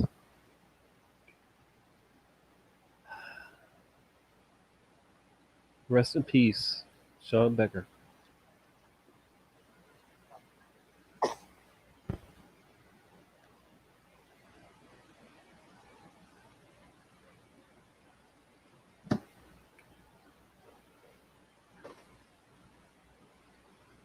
See what some of y'all are saying. Wow, pretty crazy, man. Hey, Voynich. What's happening, bro? Isn't that crazy about Sean? Crazy. Oh, dude, no, man. I'm having a hard time hearing that.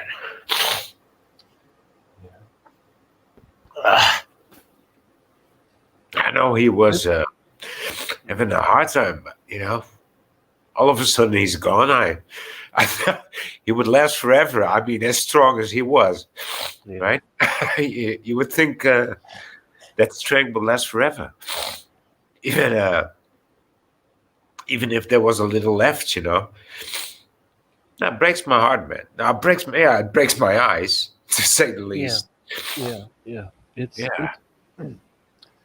really sad, and I know that a lot of us tried to plant seeds in him, you know, and to help him understand that it is so important to have a relationship with the Creator, and because we just don't know when we're going to check out. Yes, I know he did. Right? But you know, he does. I think he does more than you and me right now. I mean, I know he wasn't a fan of religion, which a lot of us aren't anyway. You know, we're a fan of having. No, but he was a fan of truth and of nature. So I mean, what does that equate to? Yeah, right? we know that he is already in a better place. He was always out to help people. He was never there to tell. He was always there, ready to tell his story. Right? Like, oh, this is what happened to me. Listen to me, right? This is not what you should do, but this is what happened to me, and this is what I learned. I mean, sorry. Yeah.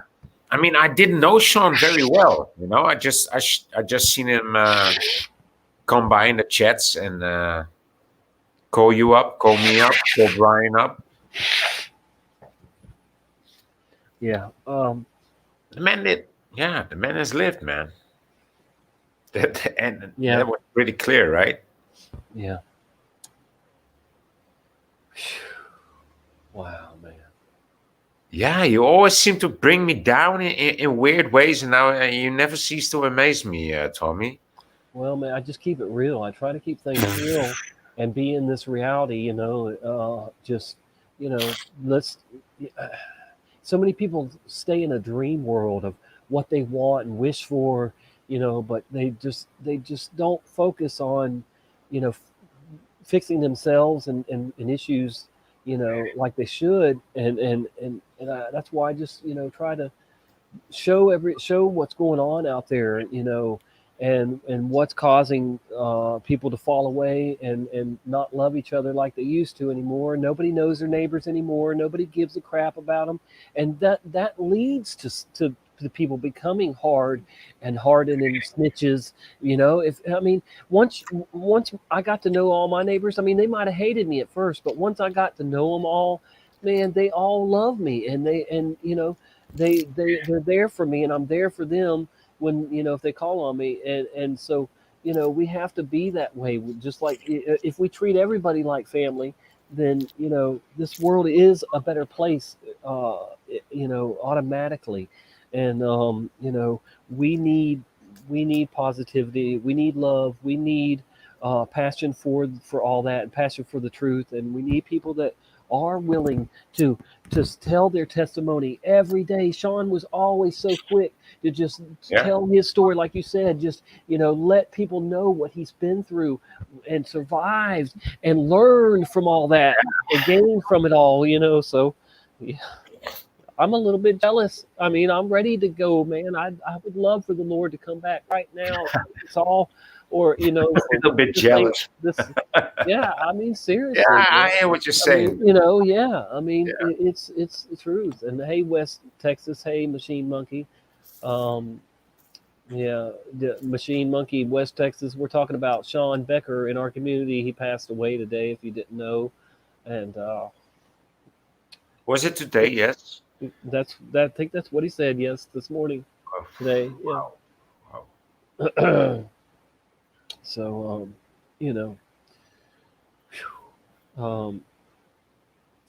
passed away this morning. Yeah. That's not a pill to swallow. We'll get over it. But then again,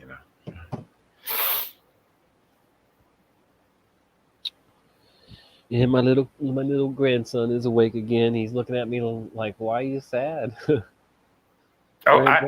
know what I was thinking? I was thinking you were stroking your cat. But it's your grandson. Yeah, here you go. You're a lucky man. I love this little boy. Love him so much. Oh man, what a day, man! Goes all sides, right? Oh boy! Wow, I'm just blown away, man. Yeah. Hey, but like you said, he's in a better place than us now. He's probably taking care of things that you and I cannot take care of at the moment, and he's probably doing it. Huh? Yeah, man. He's probably like, "Oh, finally, I get to do this. Wait, let me fix this. Let me fix that." Yeah. Yeah. No doubt. He's still telling his testimony.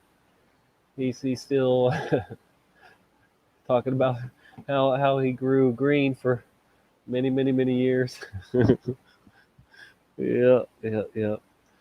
He was an expert green grower. Your grandson saying, "Tommy, I don't care for the green. I just want that gold around your neck. Give it to me. Yeah. Give me gold. I don't care for the green." Yeah, he needs the diaper chains. I'm gonna have to play a song or two so I can take care of this real quick. And Yeah, thank you, Jay. Thank you, Silver and Captain and Machine.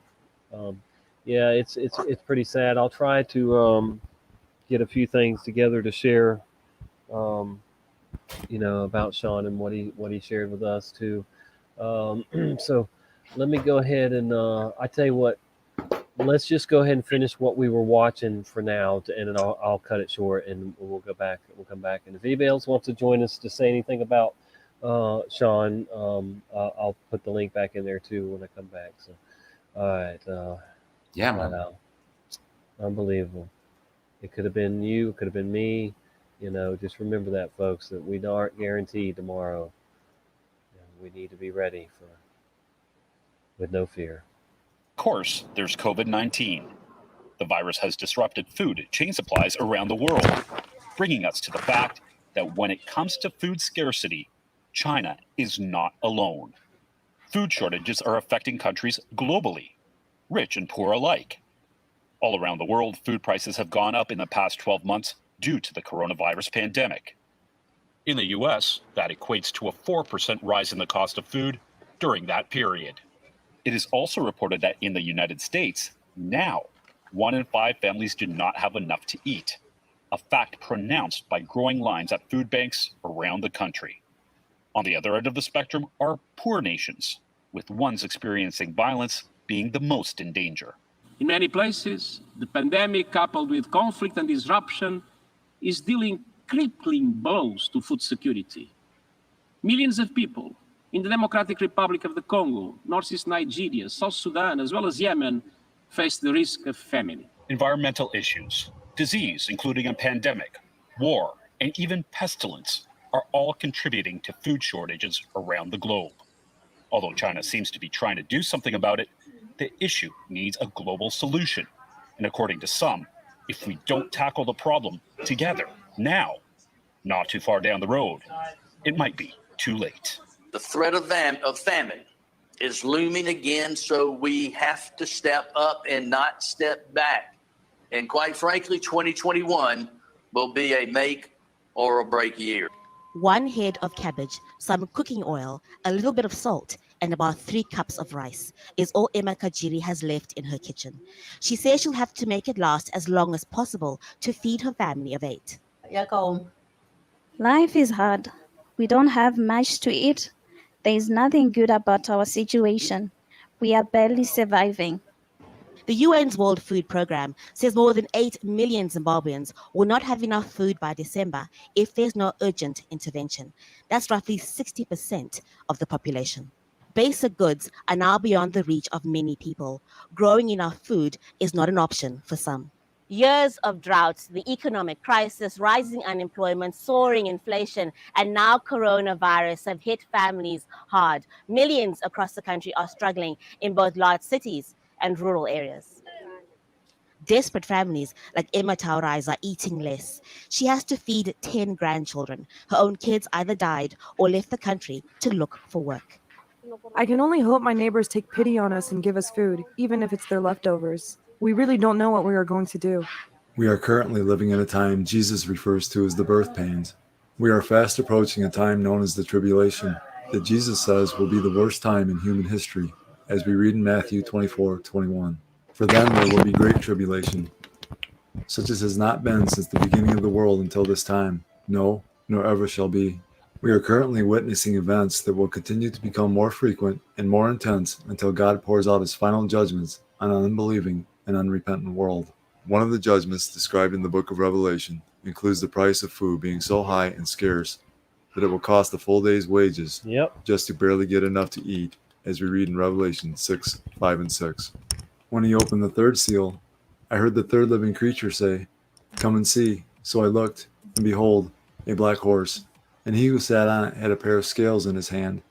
And I heard a voice in the midst of the 4 living creatures saying, "A quart of wheat for a denarius, and 3 quarts of barley for a denarius, and do not harm the oil and the wine."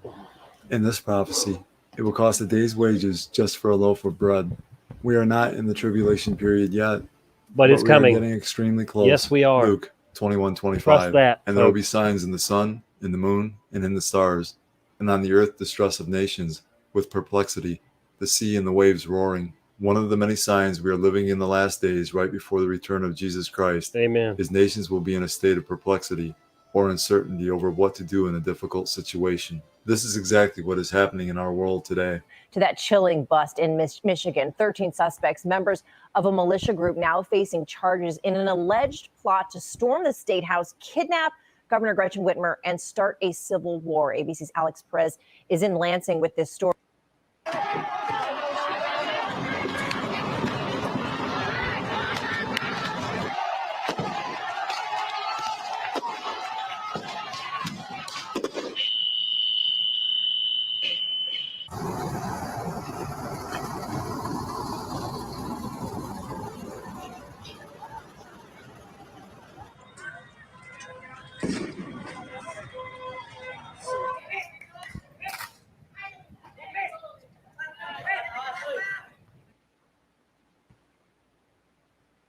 So that was Indonesia, right? Luke 21:25. And there will be signs in the sun. Didn't it say Polish?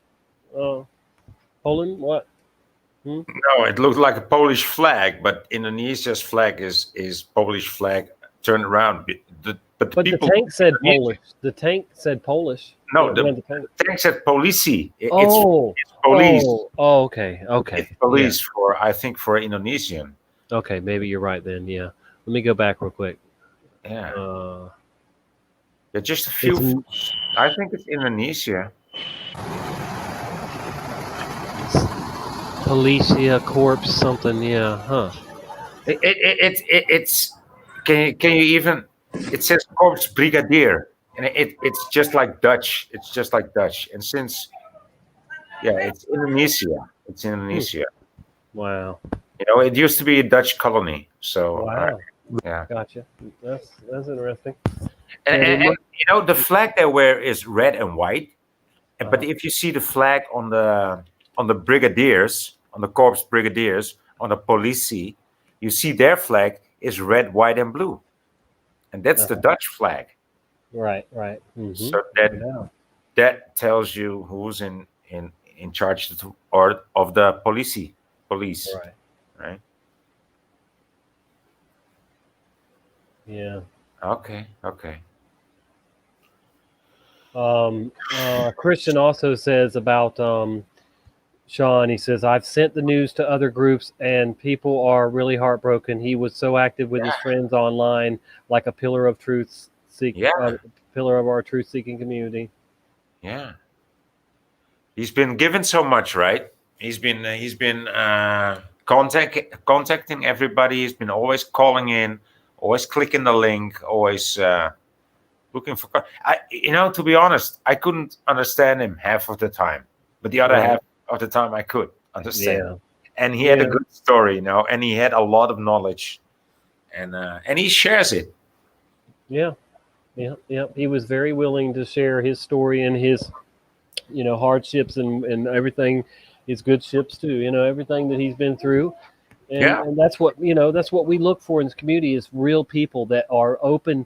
Like I try to be an open book with you guys. What I've been through, what I'm going through currently. The things, and I do that so that my testimony, rings stronger with you guys. You know that I'm for real and I care and it's the only reason I share is because I care so much, and I don't want people to make the same mistakes I've made, and I've made many, many mistakes. And I pushed away, seeking God's will for so many years when I should have been seeking it instead of self-pleasing and just self-pleasing. There's more to life than just, pleasing your flesh and buying worldly things, being obsessed with worldly things that are not eternal, like your soul. But let's check out this last little part here and then we'll go on. 21:25. And there will be signs in the sun, in the moon, and in the stars, and on the earth distress of nations with perplexity, the sea and the waves roaring. Good evening, and it's great to have you with us as we near the end of another week, but it is not going to be an easy night ahead for much of the Gulf Coast. As we come on the air tonight, the major hurricane bearing down now on the U.S., making landfall this evening, Hurricane Delta. winds up to 100 miles per hour. This is the 10th named storm to hit the U.S. this season alone. That's an all-time record, the 4th to slam into Louisiana this year. We begin this morning with more Imagine heartache that. along the hurricane-battered Gulf Coast. Heavy rain and strong winds are again pounding coastal Louisiana and portions of Texas and Mississippi after Hurricane Delta became the 10th named storm to hit the U.S. mainland this year. It crashed ashore near the town of Creole, Louisiana, about 15 miles from where Laura struck land 6 weeks ago, killing more than 24 people. This time, the streets have been turned into rivers. At least 600,000 people are without power as relentless, powerful winds knock down lines and wires. Delta was downgraded to a tropical storm overnight, but the dangers it carries are far from over as it moves slowly inland. With winds of about 45 It's already up miles to per Connecticut hour. now, I Good think. morning. You know, the wind and the rain were intense for several hours overnight. But the good thing is the storm blew through here pretty quickly. Now, these piles right here, they were here after Hurricane Laura hit Lake Charles. But what is new this morning is there's a lot of debris now scattered onto the roadways. We also know, after speaking with the Cajun Navy, they made several rescues overnight. And that's because there was some major flooding that started to build up and is now on a lot of the roadways here in this area. Hurricane Delta blew through, making landfall Friday night as a Category 2 storm, drenching the Gulf Coast with torrents of rain. The storm surge is coming in and the fish are swimming up the road. Delta's winds topped out at 100 miles per hour, knocking out electricity to hundreds of thousands of people. 700,000. Many of them still reeling after Hurricane Laura that hit just 6 weeks ago. That storm followed nearly the same path as Delta and left nearly every building and home in Lake Charles, Louisiana damaged. It's hitting like probably 15 miles from where it hit originally, so we're really worried about how our house is doing right now. This morning, 2,500 members of Louisiana's National Guard are fanning out to help in hard-hit areas. I want folks to be hopeful because we know that we're going to do everything that we can to get them right side up again. Which means a plague. Definition of a plague is any large-scale calamity, especially when thought to be sent by God. God has used plagues in the form of extreme weather in the past and will again in the future. The 7th plague on Egypt was hail. Don't forget about the famine in Joseph's time. One of the biggest is the flood in the book of Genesis. In the future, during the 7-year tribulation, God will once again use extreme weather in the form of pestilence as judgment. In Revelation 16:21, God uses hailstones weighing 100 pounds each, and great hail from heaven fell upon men, each hailstone about the weight of a talent. Men blasphemed God because of the plague of the hail, since that plague was exceedingly great. In Revelation 16:8 and 9, God uses scorching heat. Then the 4th angel poured out his bowl on the sun, and power was given to him to scorch men with fire. Yep. And men were scorched with great heat. And the sun And is they already blasphemed being the name of prepared God for that. who has power over these plagues, and they did not repent and give him Changing. glory. So when Jesus Christ warns us that just before his second coming, there will be famines, pestilences, and earthquakes in various places, you had better believe that these occurrences are a sign from God and that he is about to intervene. One day, Jesus is coming. You may be at church. You may be at work. You may be asleep. God grant that you will be ready when he makes his personal appearance. Please be ready, folks. All right. Wow. Let's see what we have going on YouTube right now. Just 2 channels. Wow. The false prophet Paul Bagley and me. That's it. Live. Wow.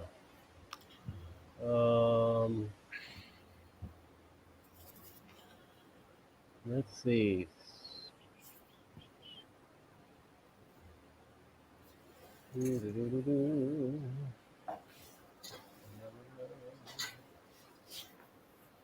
Flat Earth Meetup, Austin, Texas, October 17th.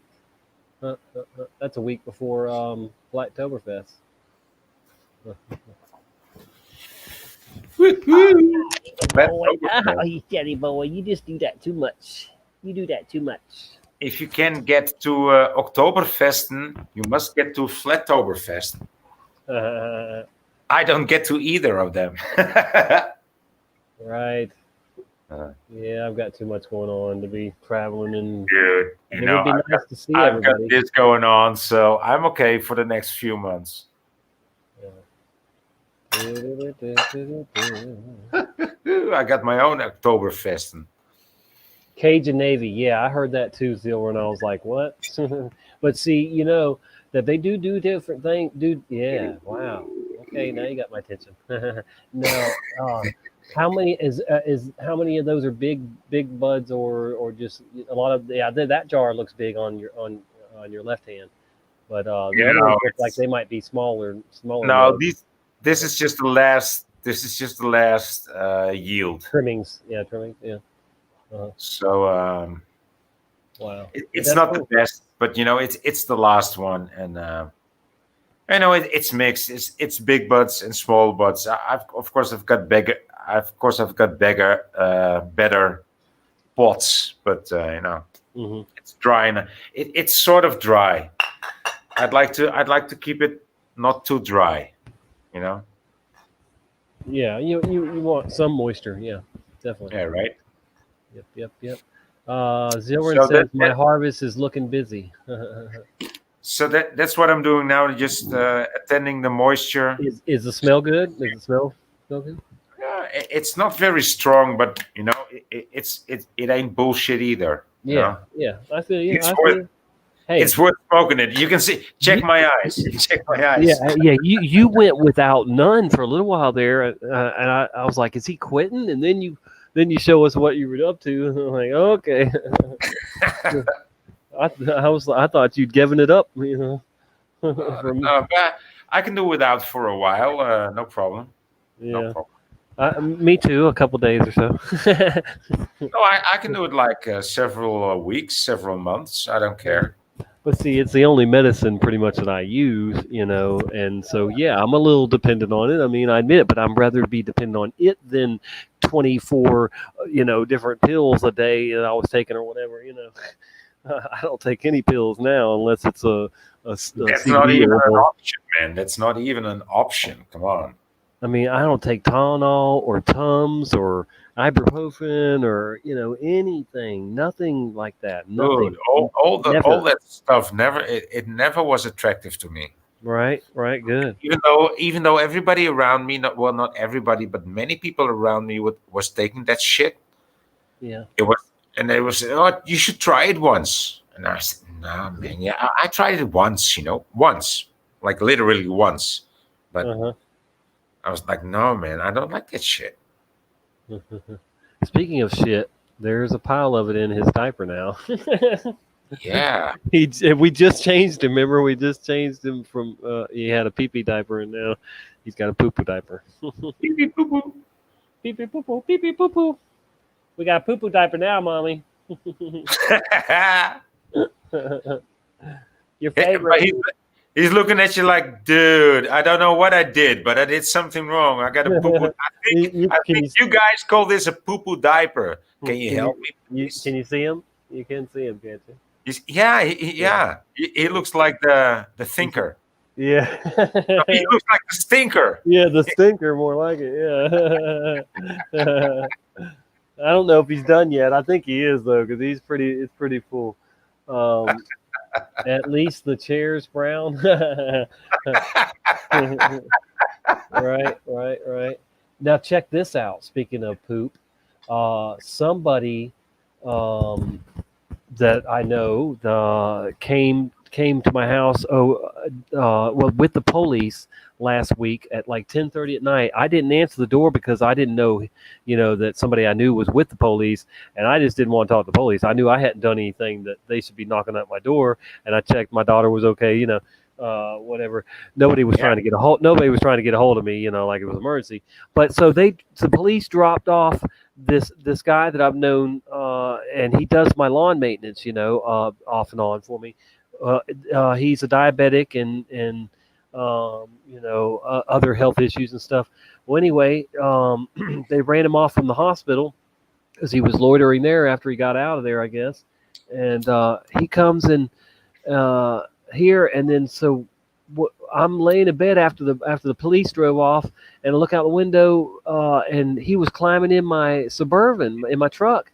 And I'm like, I didn't even know it was him at first. So I'm going out there wondering who's getting in my truck, you know, and so it was this guy, and I end up letting him sleep in my truck, right, you know, for the night.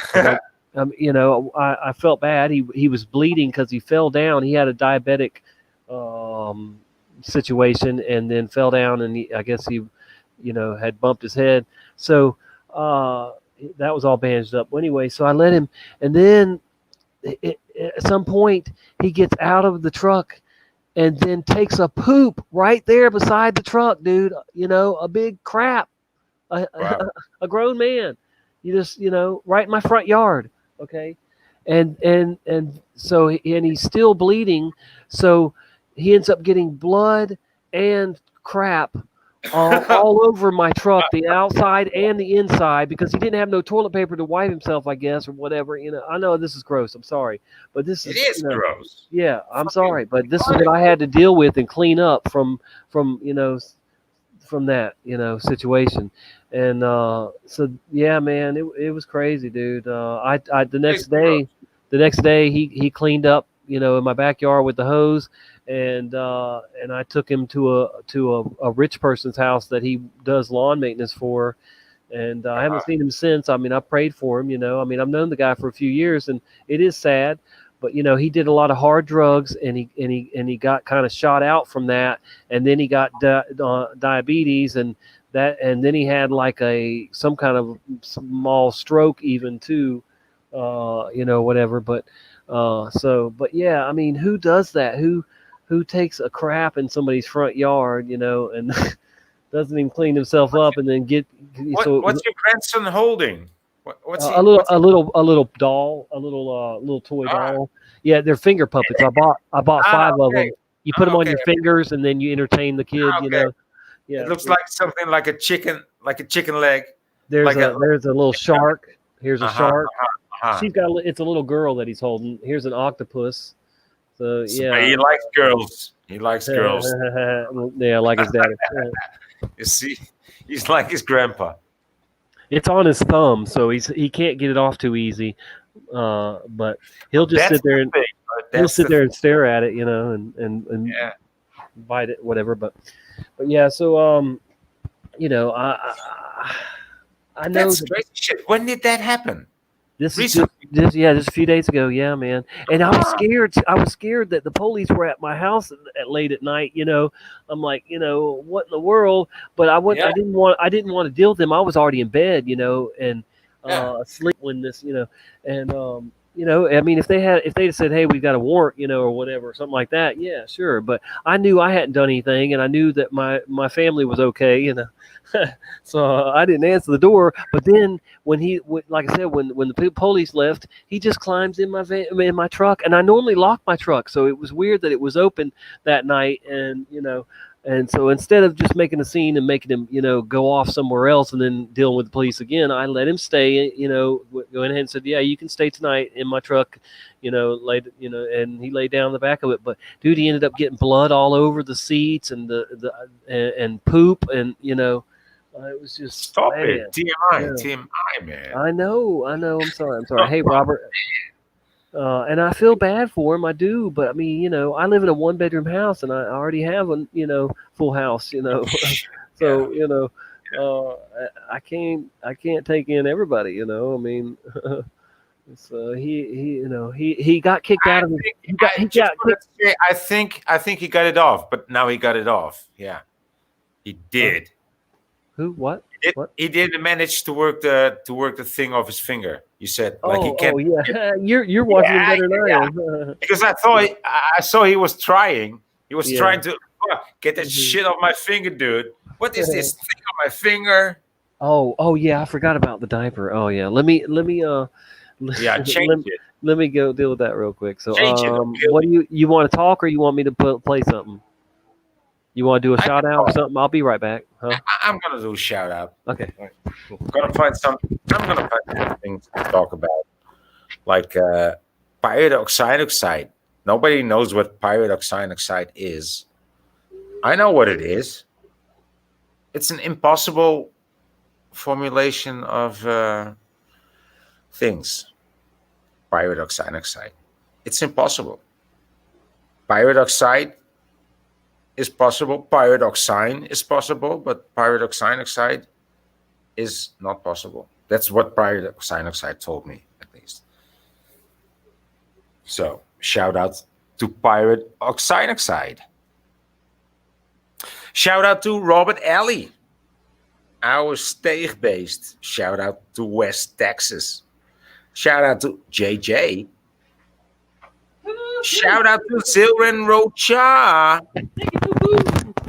Shout out to Patrick Roberts from Our New Timeline. Shout out to Machine Monkey. Yes, Brother Machine Monkey is the one that baptized me the first time in my life. Yeah, I got baptized. How come he isn't blue on your channel, dude? He isn't. He baptized you, but he isn't blue. So he will be. He will be. I'll go in there in a minute. I mean, but yeah, here's my. Somebody deserves to be blue. It should be him. Yeah. Here's the thing right here. I don't know if I've ever showed it on live or not, but so yeah, I don't know if you can read it though. That stupid camera is so. But it says baptism. This certifies that Michael Thomas Logson Jr. Was baptized in the name of the Father, the Son, and the Holy Spirit at Perdido River, which he had no idea that I had such a connection with Perdido I know. River. I heard that story. Yeah. So on the 12th day of September, hey, that's 1 month ago. Today, I was baptized, folks. Wow, no wonder the devil is trying me so hard today. The devil has just been on my back trying me, and imagine that. Thank you, Lord, that I've gotten to 1 month, and it has, I have had a lot more help, I think, and blessings from the Holy Spirit in this past month, and I'm definitely thankful for Brother Machine Monkey, and we're gonna line up some more people to get baptized too. And hopefully go out there again and help some more folks. So that'd be nice. But yeah, thank you again, Machine Monkey, brother Steve. Woo. That was great. First time ever being baptized. I don't know why my parents never got me baptized. I was born into a fundamental. Oh, I thought you were baptized before. Yeah, I thought you got baptized for the second time. No, it was my first time. The very first time. I'm really shocked at that because, if I consider myself, I dedicate my. It's just a ritual thing. It's just a cultural thing. Do you think that if you didn't get baptized, that Peter wouldn't accept you? Right. Well, it's not a heaven or hell at Heaven's Gate. No, It's not a heaven. Yeah. But what difference does it make to you? What difference do you think it makes to God or Jesus? What difference does it make to you? I think it just helps you be closer and accept the guidance and all the help from the Holy Spirit too. So I think it's just it's a declaration of full-heartedly I want to serve Him and plant seeds till the end and people like a declaration of faith. Yeah. Declaration of trust, right? Full trust in Him and surrendering fully, and it's kind of a time where you can, when you get saved, it's like a rebirth, but it's like it's a purification or something. I don't know, but and I'm not saying it makes you pure, but it just you feel better. You feel like you've taken another step towards being righteous or being Christ-like, And that's all that God wants to see is that we are making progress. If we take 2 steps forwards and then take 5 steps back, well, that's not good. But it happens. But we want to just trying to be our best which our best would be like Christ-like, as we can be, and we're not. None of us will be ever be perfect, but the setting the goal and actually trying is big, and I'm not sitting here saying it's going to get you a bigger mansion in heaven or whatever, you're going to get some cookies for it. No, but I have a fucking island in heaven. There's probably some mansions there. You can all come. Welcome back, Vicky. You can all come over. Once we're there, you can all come over.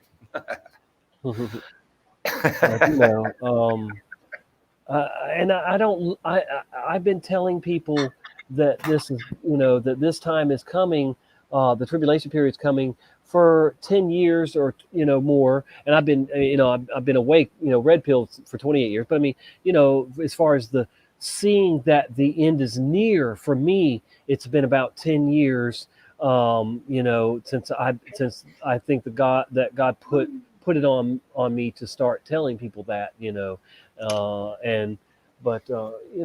this I think the signs speak for themselves, all the signs that we that see should be pretty everywhere. clear by now to everybody. I mean, and then people like me and other watchmen are just here to reinforce that, yes, this and to put show the correlation between the two, and just remind people that Jesus said it'll be like the days of Lot, the days of Noah, when he's when he's coming, when time is short. So we see all of that, and we don't have any fear. It's amazing that we don't live in fear like the sheeple do, but it's amazing just what being in the know does for you. It helps you put on the full armor and protection, the shield of God, when it talks about putting the shield on, that's the mask. That's the only mask you need, is that shield of the Lord, our Savior, and that'll if you get some kind of disease and die from it, then it was probably meant to be, unless you deliberately. They're gonna be with Sean. You're gonna enter the gates of heaven with Sean Becker. Well, I'm like I said, I'm a little jealous that Sean, got to check out earlier than me, but and that he had pain and suffering that he's I'm sure glad to be relieved from. I'm not saying he's glad to be dead, or that he wanted to be dead, but he's been fighting. I mean, he's been holding out, right? Yeah. He has been holding out. He has been fighting like every day, constantly, and finding out and sharing. I mean, he found out a lot about Mother Nature by himself, about Mother Nature's easy ways to heal. Yeah. I mean, so he probably wouldn't have lasted this long if he wasn't as smart and aware of things, as he was. Exactly. Yeah. Oh, exactly. Yeah, that's what I mean to say. Yeah. Yeah. No doubt. I'm very sure smart. I'm sure he extended his life, by his choice changes and. At least 10 or 15 years, by himself, Hey, and just by me choosing to not get all those pharmaceuticals anymore for my disease, I have MS. Most people that have MS, they do whatever the doctor says and take whatever the doctor gives them, and they end up in worse situations than I am right now. See. And I've seen the worst of MS. I've seen I've been paralyzed from the waist down from it, and dealt with that. And I fought for years to get back to walking like I do now, like a. Weed is such a big medicine towards multiple sclerosis. Yes, it is, but I know, because I had a friend, and she also had this MS. And she had a friend who liked to smoke weed, and she just didn't like to smoke weed because it was something that junkies do, right? So, So she constantly was fighting the symptoms. But once in a while, she used to smoke weed, and then, you know, the symptoms would be gone for a month or two. Yeah. But she just wouldn't admit that the weed did it. Yeah. Right. Yeah. Right. Yeah. So on November 8th, I'll be live on my main channel again, folks, and I'll probably be live for 24 hours that day if I'm able to, just to. We're gonna do an estafette. We're gonna do an estafette. Yeah, definitely. Be looking forward to getting back on that channel. I mean, I'm amazed and very appreciative that I'm able to get a dozen or more people in here on this backup channel.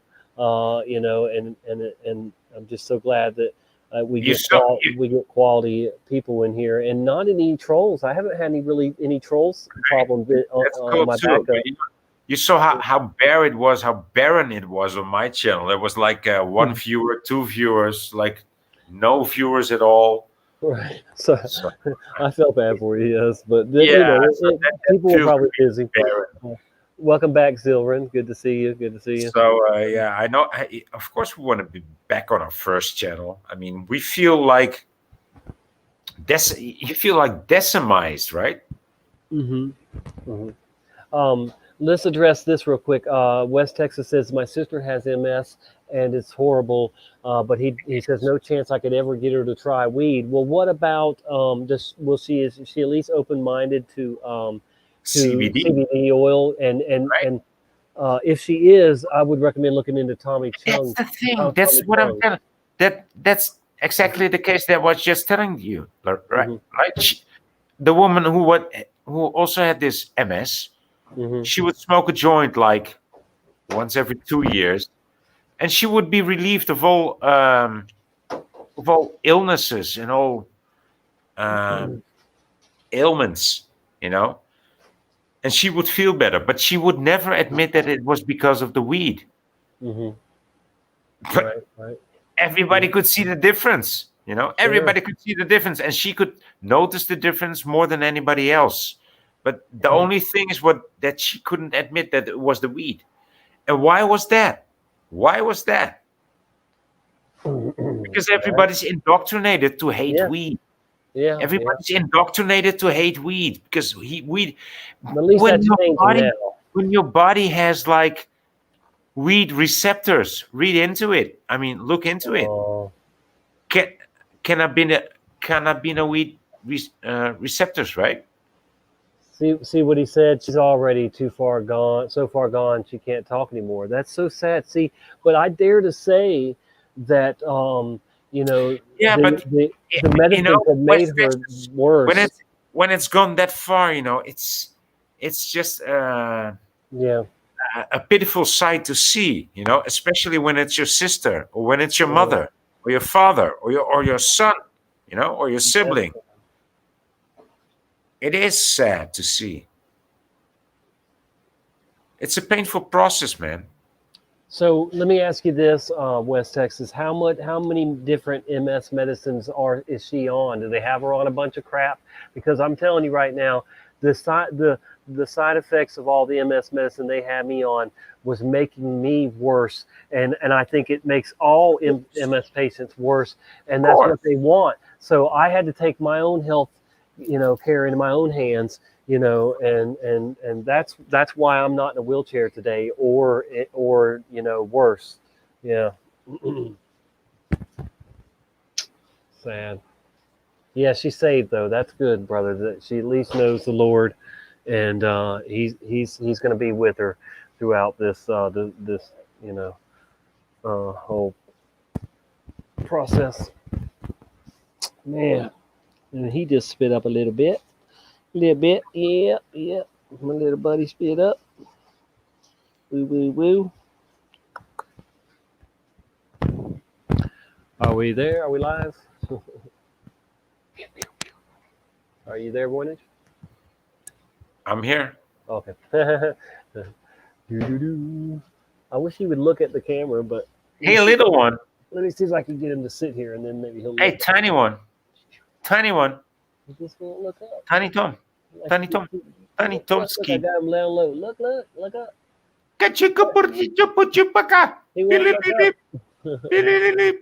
He's No. looking down, It's impossible to get his attention.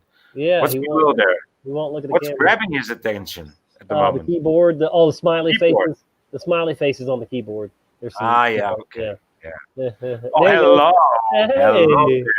Hi. Hi, dude. Hello. Hey, dude. Now he sees you. He's like, whoa. Ah. Hello. But he's not paying attention enough. He's gonna be in 12 days he'll be 5 months old on the 24th. 12 days, mama. Yep. Oh dear. She says don't remind her. He's so nice and quiet, right? He's not Yeah, I mean, for the most part, Thanks, especially for being sick for the last few days. But he's on the better side now of that. But unless he wants to say something, but he can't talk yet, so he just doesn't talk. And yeah, he doesn't- he'll make noises. I'll say talk to me, and he'll go he'll try to say stuff, but baby talk. But he wants to talk, so he wants to walk too. So this little 4.5-month-old is definitely wanting to go. He's ready. He's gonna be he'll be like an early walker. Yeah. Yeah, it's gonna be. Yeah, he looks like it. He looks like that. Yeah, he's a lot of times when I have him. Early walker, early talker. Yeah. Yep. I think so. Yep. He's very interested in everything. Right? Yeah. That's why you don't hear him often. He's just too much interesting things going on around him. Like right. Mm-hmm. Yeah, right. Is it this? Is it that? What's going on? Yeah, he needs something when he gets to fussing usually. He wasn't feeling good last night though. Yeah, that's why you got up. That's why you got treatment, right? Yeah, he kept us up a little bit last night, but he was. I knew he wasn't feeling good at all. He was still sick for sure, and I think this is his last day of being sick, probably, hopefully. I feel like this is my last day or two too. So, but I've been fighting the flu for a few days. That's why I'm here right now and not at work. I don't want to get anybody contagious, but give it to anybody. But yeah, it ain't COVID. We don't have COVID. COVID's fake. COVID-19 84. COVID-19 84. Do Rocket Boy. Oh man. So we're down to 9 people. Only 9. Luke, I am your father, but don't ask for your child support. What? That's crazy. One of my best friends is slowly dying of MS. He has lost so much weight. Yeah, well, I've lost 75 pounds in the last 7 years. So I too am withering away, unfortunately, Zilverin. I was 215 pounds and I'm down to 150, 149, somewhere around there. It's pathetic. So did I say 75? It was 65. I don't know, somewhere around there, 65, 70 pounds. Yeah. So it sucks. You do lose weight if you have MS. And so, I don't know, some people gain weight too. So I don't know. It's weird, but it is different for almost every person. The person that I know, she didn't want to get too fat, but she also, she really had MS, definitely. Yeah. But it all works out on a different level for different people, right?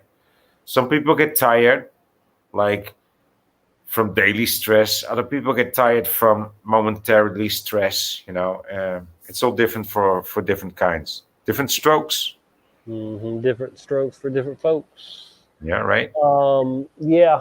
Speaking of that, I showed yesterday the article where Publishers Clearinghouse is going to recreate different strokes, Brady Bunch, and Gilligan's Island. You remember we talked about it because you didn't remember Gilligan's Island much about it. But anyway, he always had a white hat, and now he's got a tan hat.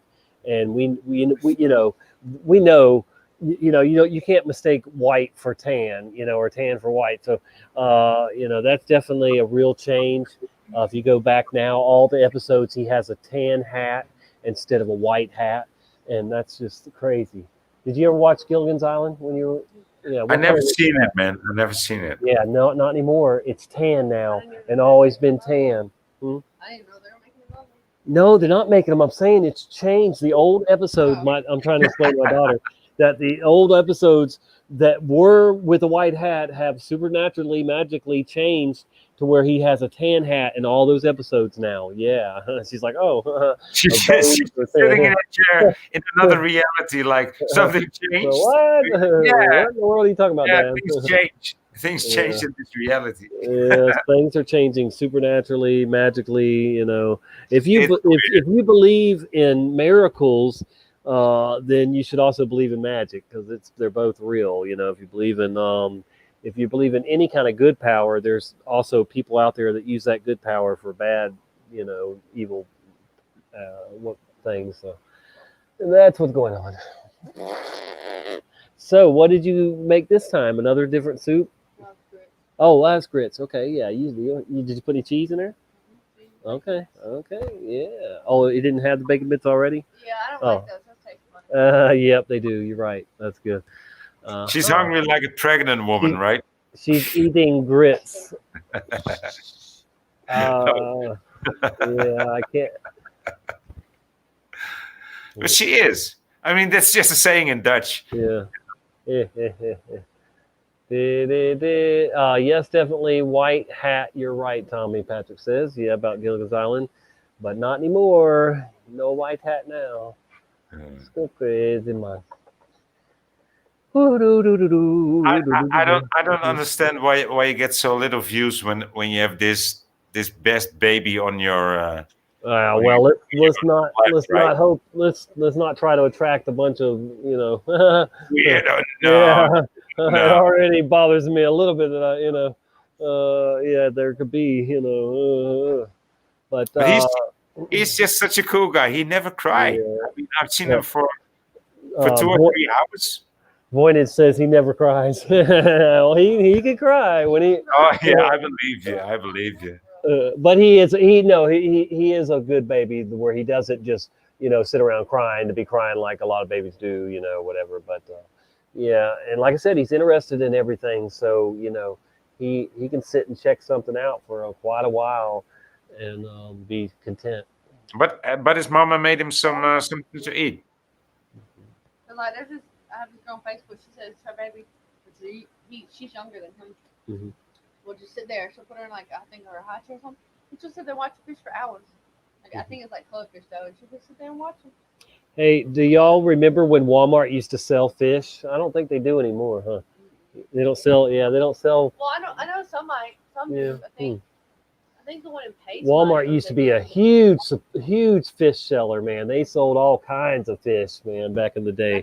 They had tanks. People would go in there and just to sit there and look at the tanks for a little while, hang out. I got my beta from Walmart. I don't know if they still do it though, because I haven't looked. But yeah, I remember the Burton one used to have fish. Well, it probably did. I probably remember it too from back in the day. Yeah, I think I do. I think we bought some for your mom there even. Yeah, that'd be pretty cool, I guess. Even if it's a small one that sits on the desk. Not yeah, that you got. Yeah. Like get a couple fish, like little goldfish, some like colored fish. I don't know if y'all can hear her. She's talking about getting him a fish tank. If you can't hear Brittany, but anyway, I think we have gone on. Let's see, 2 hours and 24 minutes so far, Voynich. It's 4:24 somewhere, by the way. Dude, yeah, I've got something skinned up here right now. Well, I'm gonna probably break something up for this bong that I spilt today. That's one of the things that went wrong this morning.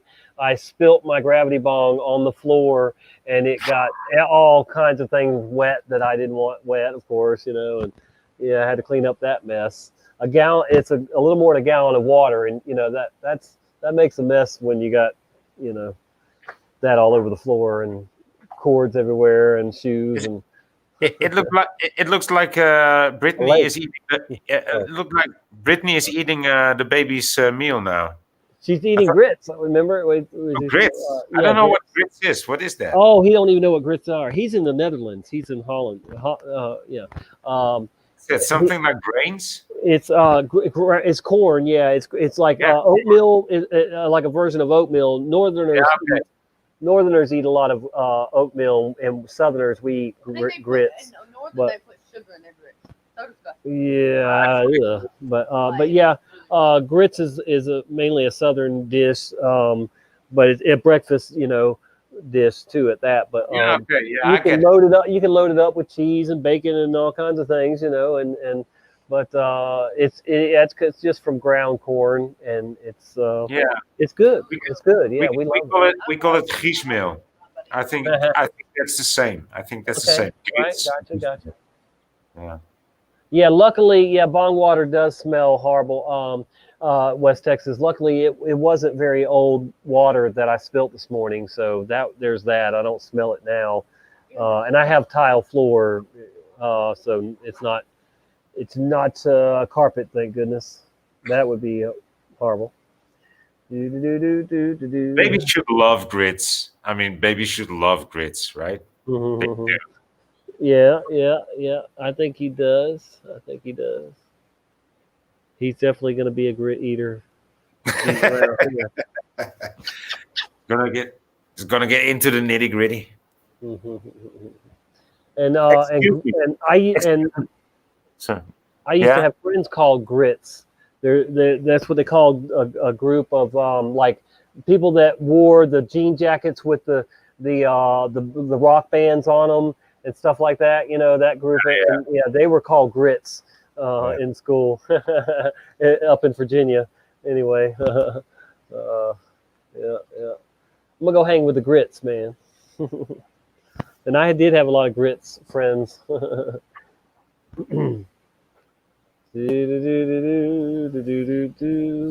Hello, little man. Hello. Yeah, carpet's gross. Yeah, I agree. Son, you have to open your mouth. It works, if you open it, it's better.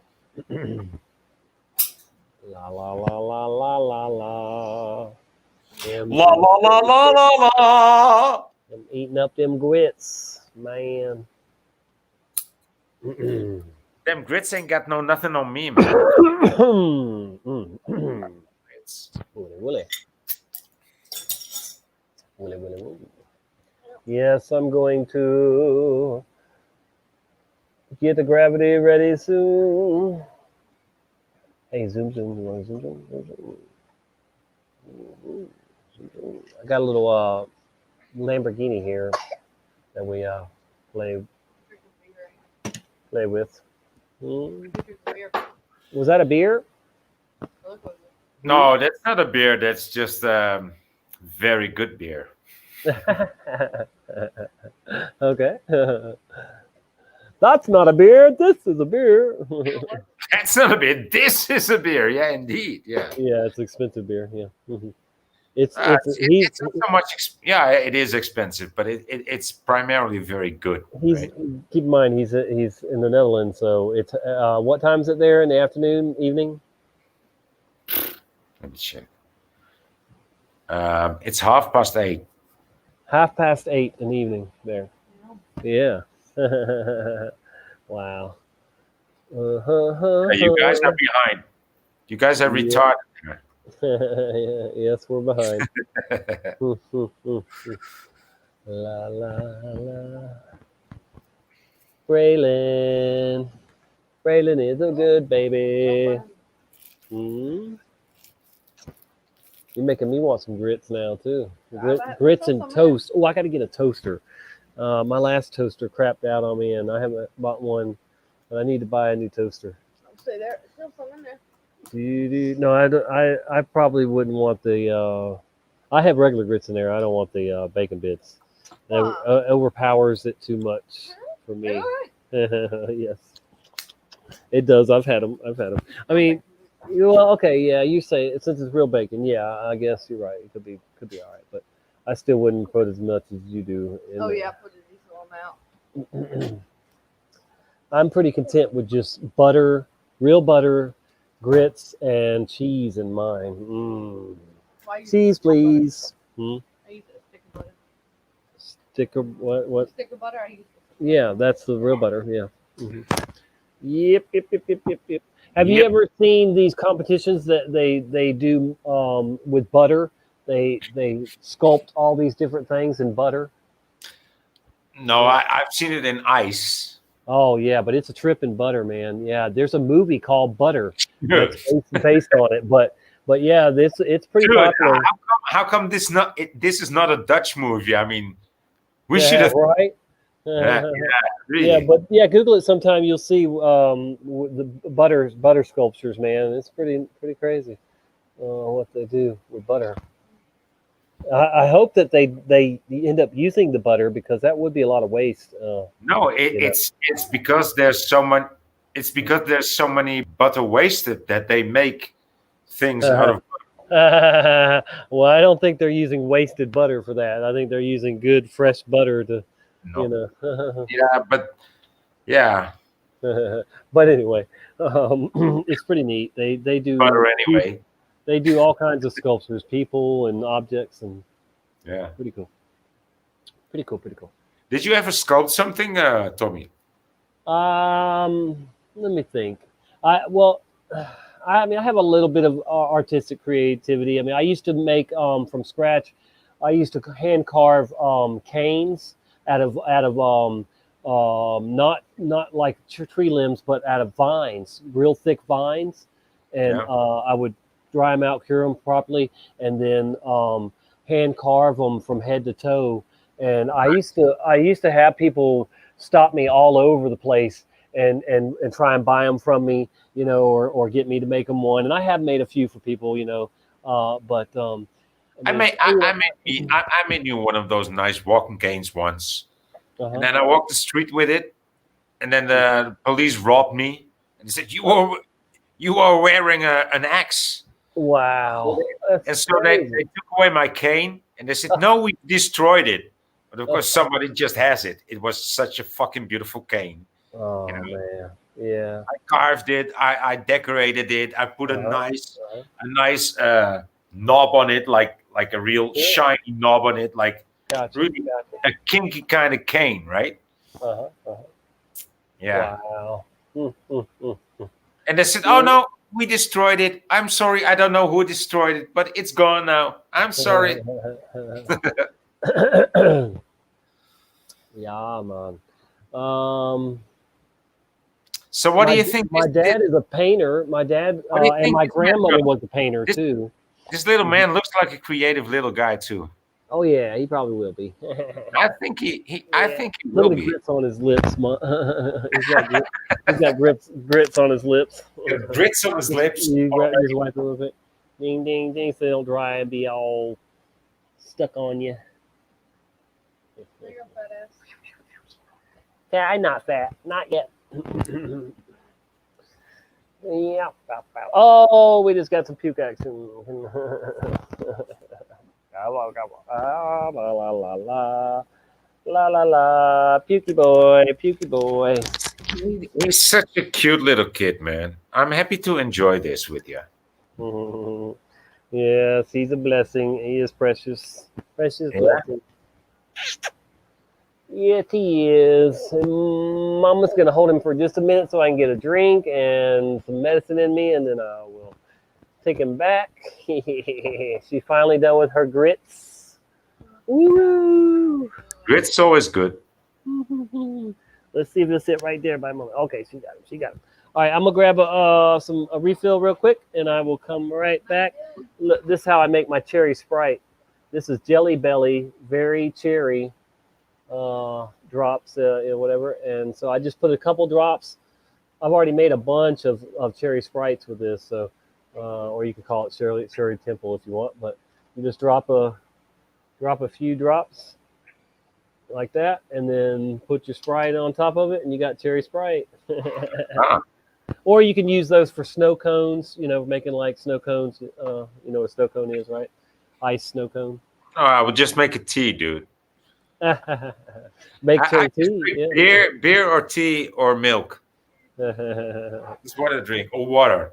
Well, hopefully you're not drinking like the today's milk that's garbage. It's got all those steroids and hormones. I drink that shit, dude. I drink that shit. You drink commercial milk? Yeah.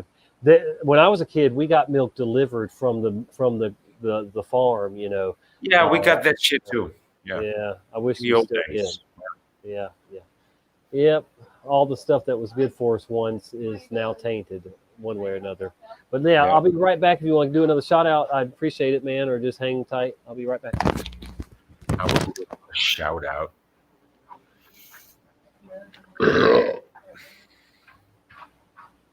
I think the chat froze somehow. I don't know. I think the chat froze. No, Pete's not here.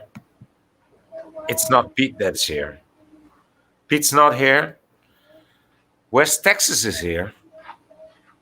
Patrick Roberts from our new timeline.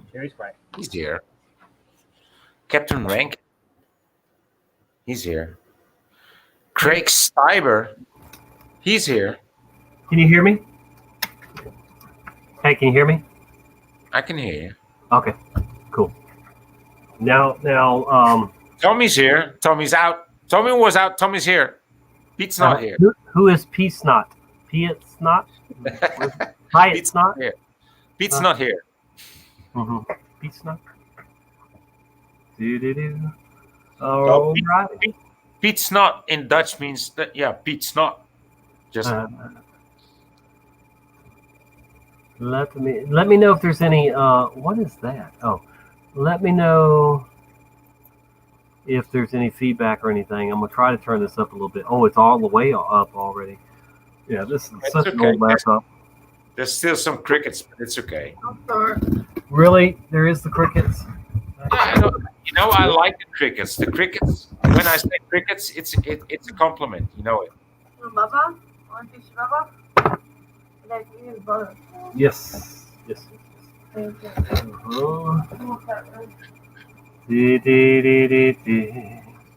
She's going to make him a bottle, and I'm going to hit the. You're going to hit another bottle.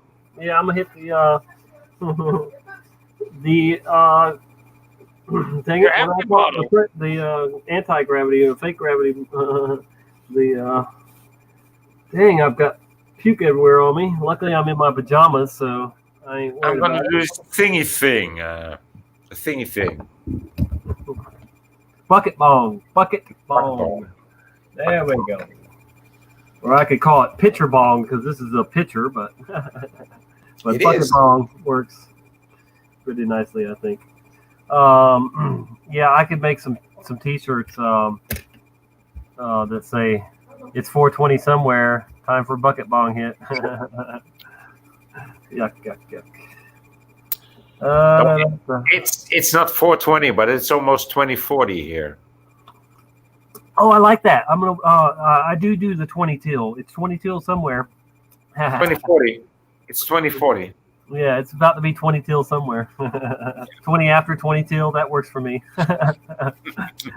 That's what I'll do whenever I need 2 hits in an hour instead of 1. I'll do the one at 120. At 20 after, and then I'll do one at 20 till. You will never have to wait longer than 5 minutes.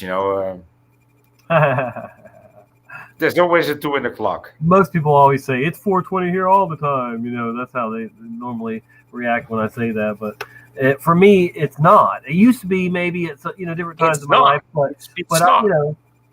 I live for more than just sitting around getting hitting this thing. I have a life too outside of medicating. And I don't do as much recreational smoking anymore, as I used to, but that's it, and I'm not saying anybody's wrong for doing it, but I'm just saying for me, I don't smoke like I used to. And now on 420, like I did that 420 all 8-hour special, on 420, the date 420, I definitely smoked more than I normally would in probably a month on that one day. I was live for 8 hours and sharing a bunch of, green related stuff. Oh God, I thought you were Missy climbing up the back of the chair. All right, let's get this ready. It is 22 right now. Can I ask you and your daughter maybe a bit of an intimate question? Does she also breastfeed him? Did she used to breastfeed him? No. You tried it all to breastfeed. Yeah, she tried, but most young people today aren't doing that. I mean, I don't know if that Yeah, she'd like to, but it's not easy to get a kid get that going. So she wanted to, but it didn't work. Like right. Okay. Maybe in the future we'll see. Who knows? But but I can imagine that if you bear a child, of course you want to breastfeed it too. But yeah, because it really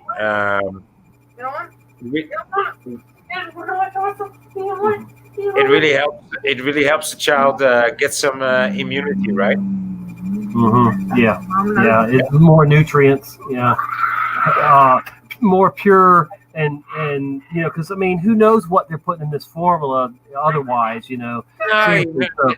That will probably be, in the old days there also used to be children that couldn't be fed by the mother, and there would be other women that Matter of fact, during the hurricane here, I saw a couple different mothers with breast milk. That they had breast milk put in their freezers. They were offering it to give to people because they had lost power and they knew it was going to go bad. So they were trying to help other mothers out. Certainly, in some cases, another mother's milk could be much better than definitely somebody else's or a formula, maybe even for that matter. So but now hopefully you're getting it from somebody that's healthy and they haven't been on drugs or alcohol. Obviously, of course, you don't want the milk to be tainted. But I would definitely say it would be better to be breastfed than not breastfed. The statistics are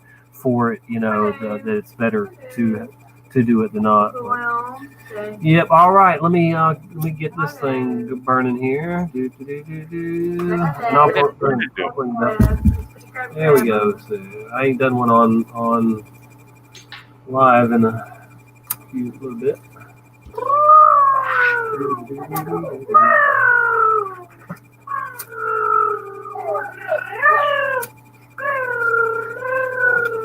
He eats you.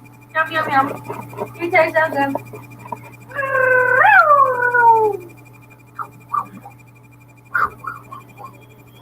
I'm gonna get him. I'm gonna get him. I'm gonna get him. I'm gonna get him. I'm gonna get him. I'm gonna get him. I'm gonna get him.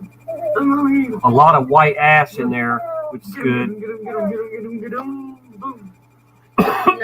Clean. Nothing there. How you doing? How you doing? I'm gonna get you.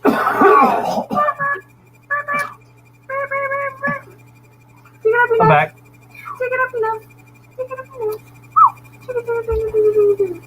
Hello.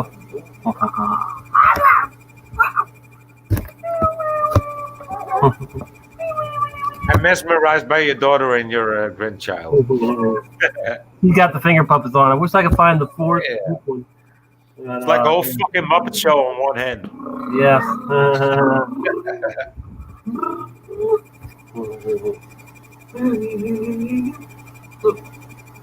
I can't see. Shake it up your nose. Shake it up your nose. Shake it up your nose. Yeah, okay.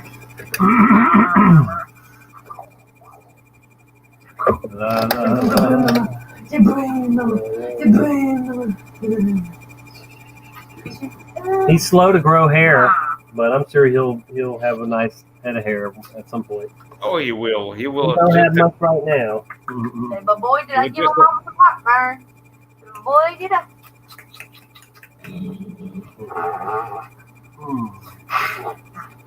Woo woo woo. All right, let's see where we're at. 144 here. Oh, The Watchmen has a new video out. Remember, we watched part of his earlier. The Watchmen. Yeah. All the signs leading, to the. Florida officials find body believed to be missing mother who may have been delirious from fasting. Wow. So what are they trying to demonize fasting? It says Florida officials find body believed to be missing mother who may have been delirious from fasting. Yeah, I've heard this somebody talk good about fasting, the other day, and then somebody else in the chat saying, or in the panel, oh, fasting is bad for you and this and that. And somebody, and then immediately the other person started apologizing for fasting. And I was like, what? You just told us that fasting was good, And then somebody told you that it was bad, and now you start apologizing for fasting? There's nothing wrong with fasting. It's a natural thing.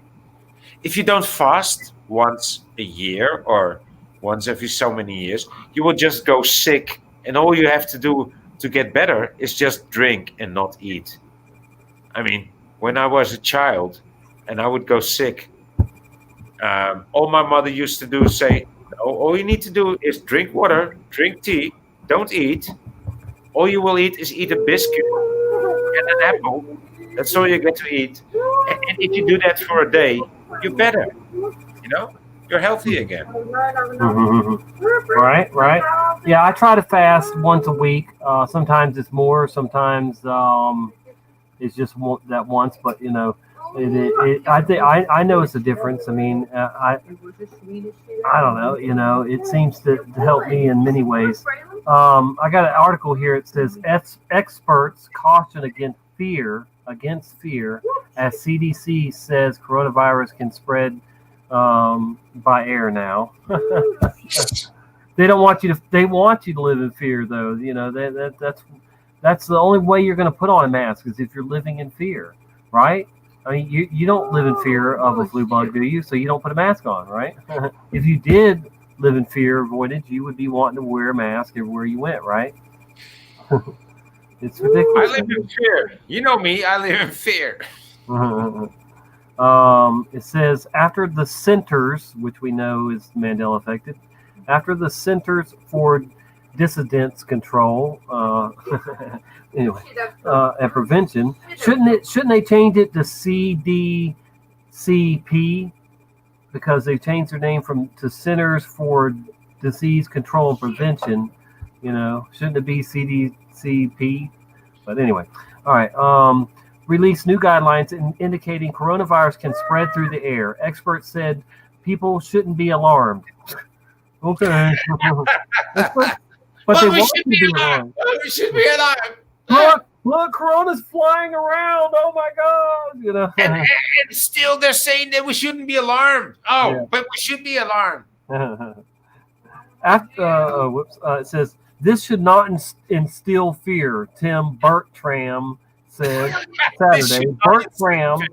Bertram researches aerosol particles at UW Madison and is an air quality expert that's paid off by the government to say whatever they want to say, of course. So see, people just go, oh, well, this guy's an expert. Oh my goodness, we've got to listen to him.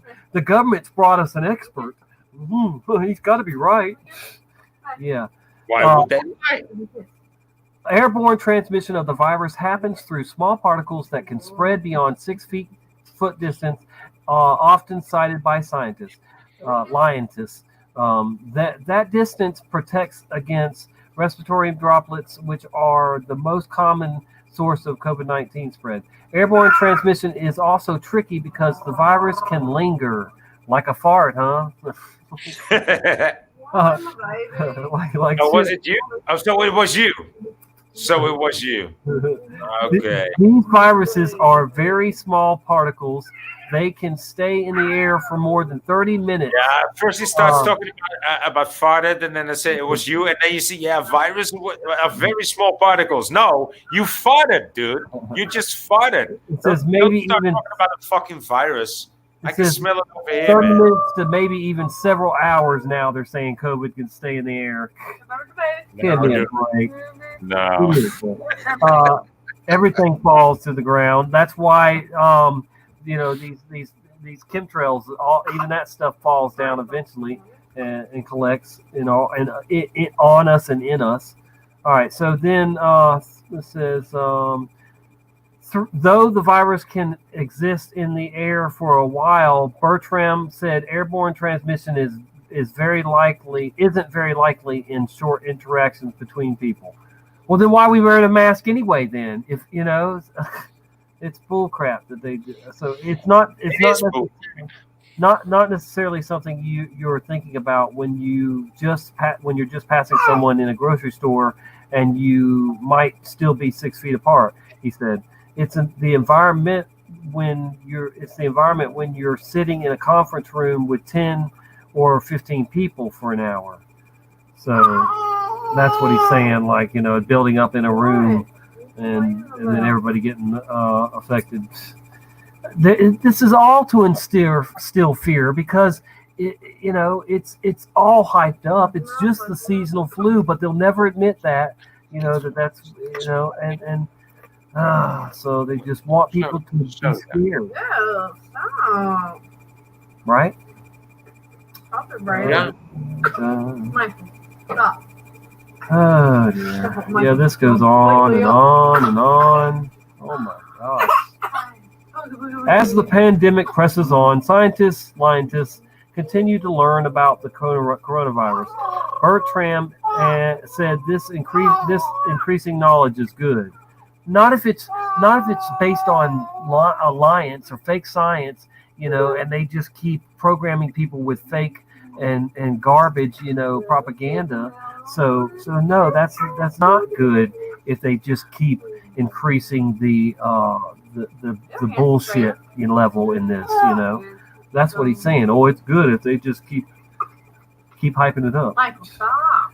The more we learn about this, the better it prepares us to be able to come up with strategies to reduce transmission.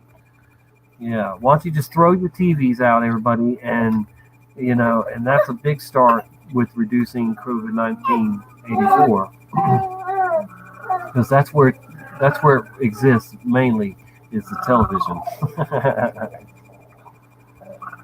Oh boy. All right, let's see what else is lurking in the news, shall we? We have Tropical Storm Linfa. Now there's a Tropical Storm Linfa. Oh, Linda. No, Lympha. There is no, we're in the Greek alphabet, I guess. And it says Lympha, whatever, if that's Greek. But, all right, and then let's see.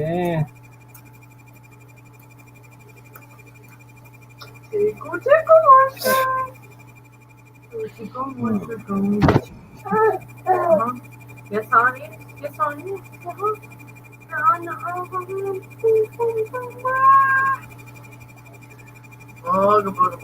Bacon pineapple pan pizza.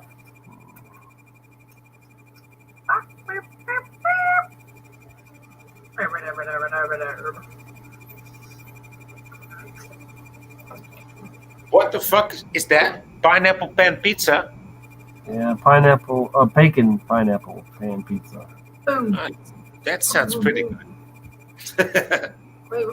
Pepperoni and pineapple is good.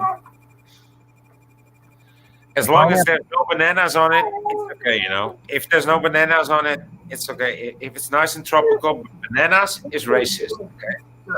Pineapple is tropical, banana is racist. Okay? I think they're fixing to come out with a new version of TVs, like I don't know, maybe they're going to come out with 4D TVs or something, because TVs are so cheap right now.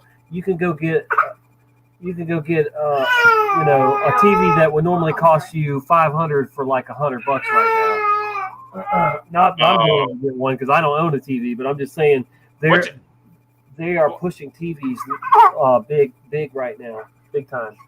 What do you call your baby? I mean, what do we call baby? What? He's Braylon Michael. That's way too long. We're gonna see what his name is. Right now. We're gonna see what his name is. He's gonna be like the cool Smurf. He has this twirl on the back of his head. Yeah, I see that. This one, right? We're gonna call him Twirl for now. Swirl. Swirl. Oh, he'll be all right, Mama. Hold on. Sleep long, Dad. Yeah, but then he won't sleep tonight if we. Yeah, it's only 1 o'clock. What time you think? You'll go to sleep at 7, 8 o'clock. All right, little man. Be good. Go night night with Mommy. Then take a nap. Oh. You want a nap? No, I'm good actually. I'm good. Blue Origin will launch a new Shepard test flight Tuesday. Here's how to watch. Blue Origin. Isn't that like Jeff Bezos stuff? That's not SpaceX. Blue Origin. Yeah. You know, there's more. Don't show me that stuff before I will restream it and then get banned for 3 months. It says Tuesday morning, October 13th. You can watch it live here at space.com. Blue Origin is run by Amazon founder Jeff Bezos. Coverage will begin 30 minutes before liftoff. So in the morning, tomorrow morning, I'll go live and share that. I guess. See if I get banned. What time? Your time? It'll be 8 o'clock. Tuesday. It says Tuesday at 9:30 Eastern time, I guess. Eastern Daylight Time. So that would be 8:45 my time. Yeah. 3:30 my time. Yeah. But so it's scheduled to launch at that time, so it would be like 8 o'clock then when it'll start to, for the countdown and all that. But anyway, Blue, let's see. Yeah, here's a video of one, I guess, one of their other test flights. It was originally scheduled for September, but a power glitch nixed that attempt, they said. The Blue Origin is developing New Shepard to carry payloads and paying customers on brief trips to and from suborbital space. Though no passengers will be aboard on Tuesday, there will be plenty of payloads, a dozen as a matter of fact. A dozen payloads will be flying. All right, so here.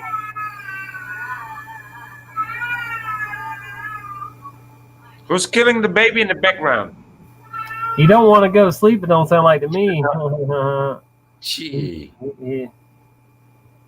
He's hollering. There it goes. Look, it just took off. That doesn't look like CGI at all. It looks like right. It looks so fake. It looks so CGI. It must be real. Yeah. If it would be fake, they would have made it look more unrealistic, right? Yeah. What a joke. I should really find this article and share it with y'all. Oh, there's even sound. Oh yeah. Let me find. I'll screen share and find it so that we can look at it better. I'm going to Sky Pizzas after work. That's happening. Ooh, I want some Sky Pizza. Ooh, man. You guys in America, you've got this whole like, oh, this restaurant is good, that restaurant. We don't have that shit, man. We don't have this much change. Have you had just have this one restaurant in one place, you know, and we don't have it all over the place. It's not like you can find it everywhere. It's just like you can go there, you know, and you can go there, but it's not like, oh, this chain of restaurants is good. It's like, no, there it's good, and there it's good, and there it's good. But in America, it's like this chain is good, that chain is good. It's weird. Yeah, well, the place he's talking about is the best New York style pizza you can get in this area, Sky's Pizza Pie. It is amazing, man. Very, very good New York style pizza, and they're 24-inch pie. That's 2 feet. Those slices are huge, man. Just you can't. They don't even fit on any plate. You know, you'd have to have like a tray or something. I don't know. You know. It's big. Yeah. It's 2 feet, just like. Where's my tape measure? I mean, the box barely fits in the car. Like this big. It's like this big. The box is so huge, man, that it comes in. It's just unbelievable. You think it's a joke when you see the pizza box because it's like, no, that ain't no. It just, it's so big, man. Oh goodness. I didn't order an IKEA self box, right? Just ordered a pizza. Well, dude, who's gonna help me smoke all this weed? Who's gonna help me smoke all this? I'm about to pack one since I can right now. You should. I hear Braylon Michael is calming down back there. He's probably gonna go to sleep. And yeah. Woo! Do I have mine out here? Let's see. Where's my little jar? Yeah, this is my only jar right now, but it's got some really, really potent stuff in it. Really, really, really, really good. Dude, yeah. And I've got a closet full of these. Hey, imagine if Brother Machine Monkey had a little bit of this before he went to Sky Pizza Pie. Oh boy. He would eat a whole 24-inch himself. And he could also just sprinkle it over it, you know. Don't get me started, brother. I used to have an addiction to eating it. Oh yeah, I mean, I used to just like I would take a bite out, you know, and chomp. Look, I'm eating some right now. Oh, it's so good. Oh man, don't get me started. I'll eat it up. I know. It's better than salad to me. It's better than steak. It tastes better to me than steak. It tastes awesome. I mean, I would survive on it like for a month. Yeah. Oh yeah, definitely. Now your stomach might end up being a little from it, you know, eating too much of it. Yeah. You don't have Chili's in every town. If you don't have a Chili's in every town, P.S. Domino's is everywhere with their GMO pizza. Yeah. I look fucking stoned on camera, dude. Machine Monkey says, munch the highway. Hey, Jennifer, welcome back. Good to see you. Always, girl. Welcome. And let me throw the link out there, man. Don't be shy. You know, even you, Machine Monkey, you make videos now, so you know you should join me. Machine Monkey makes videos. Wow, cool. Yeah, he makes videos, and he lives right here in my town. That's the cool thing, man. Ah, right. Oh, cool. He's the one that baptizes, and so does Ben Flatt. You know Ben Flatt. He lives here too in our community. Ben Flatt. No. Ben Flatt. No. He's been around for a while. Ben Flatt. Yeah. Ben Flatt. Yeah. Flat Earther. Yeah. Ben Flatt. Yeah. He lives in this area too. Kind of in between. Forever. So pretty cool that I've got some local people that are in our community. Nice. And you do too. You got what's her name? Kelly. No, she's not around me. She's like, I have to drive for 2 hours to meet her. Oh yeah, but still, I mean, if I drove 2 hours, guess who I could be probably. Karen B. Rose 777 Rose. is about 2 hours for me. Yeah. That's even better. Yeah. Oh man, I was the very first person to say hello to Rose 777 when she got into our community's chat rooms. And Nice. wow, I was the very first person to ever say hi to her. I'm like, damn, well, that's an honor. Thank you. You know, that's cool. Yeah. And I used to think that Rose was an old woman or something, man. I swear to God, now looking back at it, it's like, of course, because she was in a wheelchair. Of course, because she was in a wheelchair, right? No, it wasn't even that. It's just the name Rose. I don't know. You just, I had it clicked in my head that I get it. You know, this is a while back, like wow, you know, before she made videos and all that, you know, before we knew what she looked like, you know, I thought she was an old, like probably just, I had in my mind just, you know, like a grandma or something. Oh man, she's so precious. Yeah. Oh dear. Oh yeah, I know you work like crazy, brother. Yeah, I know. Yeah, he can't come on here while he's, you know, working. Do. Oh yeah, so I got some out and I ate it instead of packing the them up. Why not? Oh dear. Dude.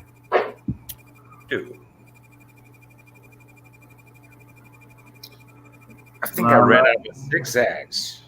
Fuck. My sister was given a nice little bong, like a traditional bong, you know, little regular pipe bong. And so now I got something I can hit when I go over there. We normally just roll something, but I'm more of a bong person. So Yeah, you are, right? yeah, I think everybody that smokes should at least have a a bucket bong in their house, so that, you know, when I visit or somebody that, you know, has who I likes. get what you're saying. But you know, when we used to smoke weed, everybody used to say like, "Yeah, you roll a joint." No, just let Voynich roll the joint, okay? They didn't used to say Voynich, of course. They used to say, just let him roll the joint. It will be okay, you know. And everybody would always like my joints. I don't know what it is. Yeah, hello. Look who's back. He didn't want to take it in after all. Star of the show. We love that little man. Let me get this medicine in me real quick while I can, before I go grab him.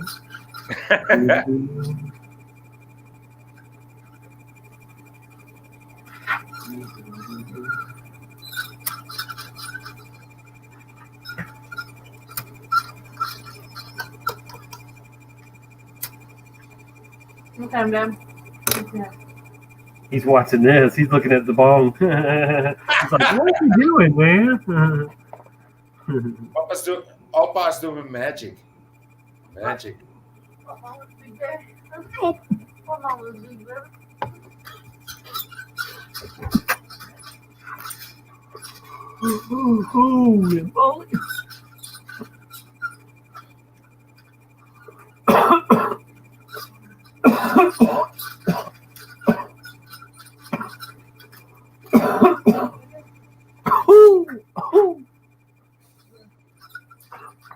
So, you know what, Jenna bought some, I was gonna buy some wash detergent and fabric softener.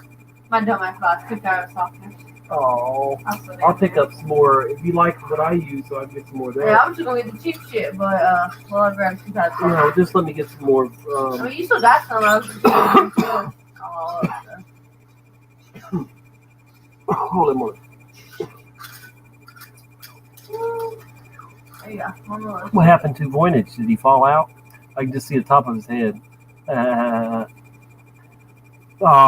No, yeah, I try not to call it a gravity bong, brother, because gravity's just a theory. And so I like bucket bong, what I like to call it. But hey, guess what? We have the lovely Jen joining us. Hello, Jennifer. Oh, I was muted. Hey, how's it going? Pretty good, pretty good. Can you see baby? Yes, he is gorgeous. Aw, so cute. Yes, he is a gorgeous little baby. Little He's Gerber so baby, I cute. guess. I think he looks like you, Tommy.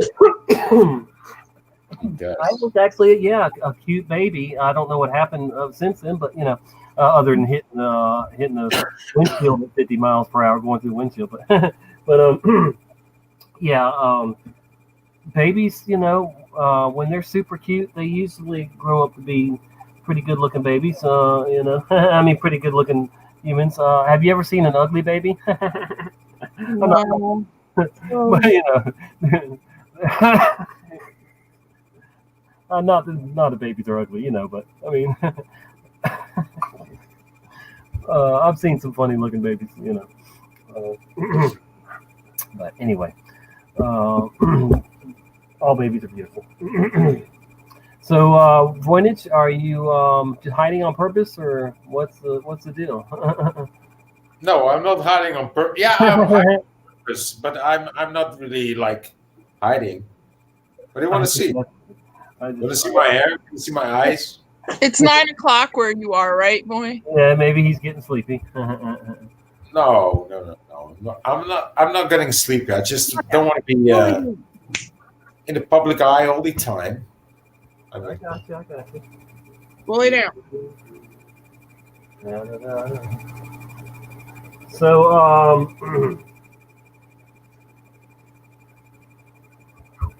I wonder if we could. I've been getting called Voynich and Voynich by Patrick Roberts, and I don't like that. He calls me Voynich and Voynich. I don't like Patrick. But Patrick is not dyslexic. Many of us are, right? Right. Yeah, I'm dyslexic a little bit. Are you too, right? Yeah, so are my children. That's okay. I don't mind that. That's why when I read something, it affects my comprehension somewhat. Like, I'll have to read something and then I reread it like 2 or 3 times to make sure I fully understand it. But I used to not realize that it was dyslexia. I just thought that I had to study really hard. Like, I didn't know. Yeah. Yeah. Once my children were diagnosed, yeah.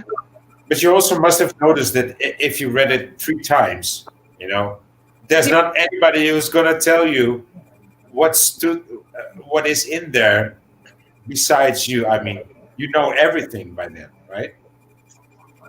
Yeah, I just thought that, I don't know, I got straight A's all through school, but I had to really work at it. Like, I always carried index cards with notes on it. I had a teacher once ask me if I had a pack of cigarettes in my pocket. I was like, they're index cards. You never mind what I said. So it was always like your kind of game to do that, to perform on that. Yeah. Yeah, I had to. Maya, come here. Come. Hey guys, Abu7, a very important video here. Things are changing rapidly out there. And what we have now is some I'm sorry, I started that on y'all. Information to the mainstream. Oh, the baby. Oh. Aww. Don't kill the baby, Tommy. Don't kill the baby. Oh. I got you. Oh, he's so cute. All right. So anyway, this is. Ooh, he's not happy at the moment.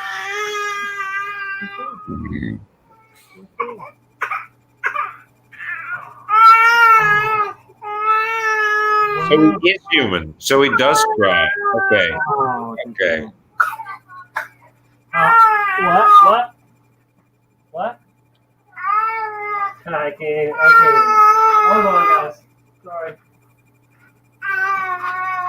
No problem.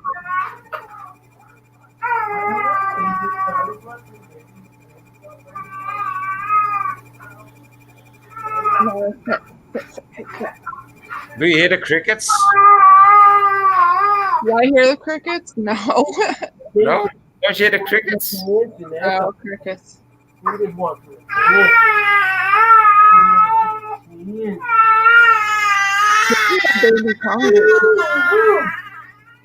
man, he's not having it. I want to hold him, Tommy. Hey, right here.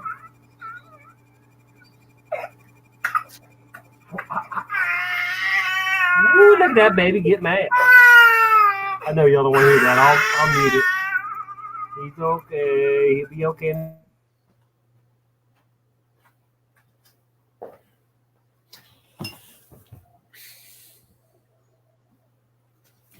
Aw, poor baby. He's crying.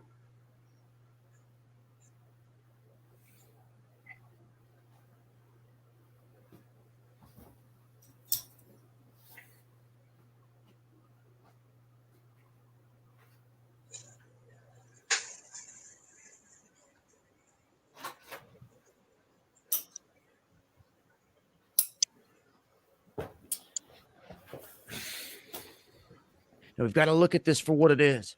First off, this is something we've warned about for years.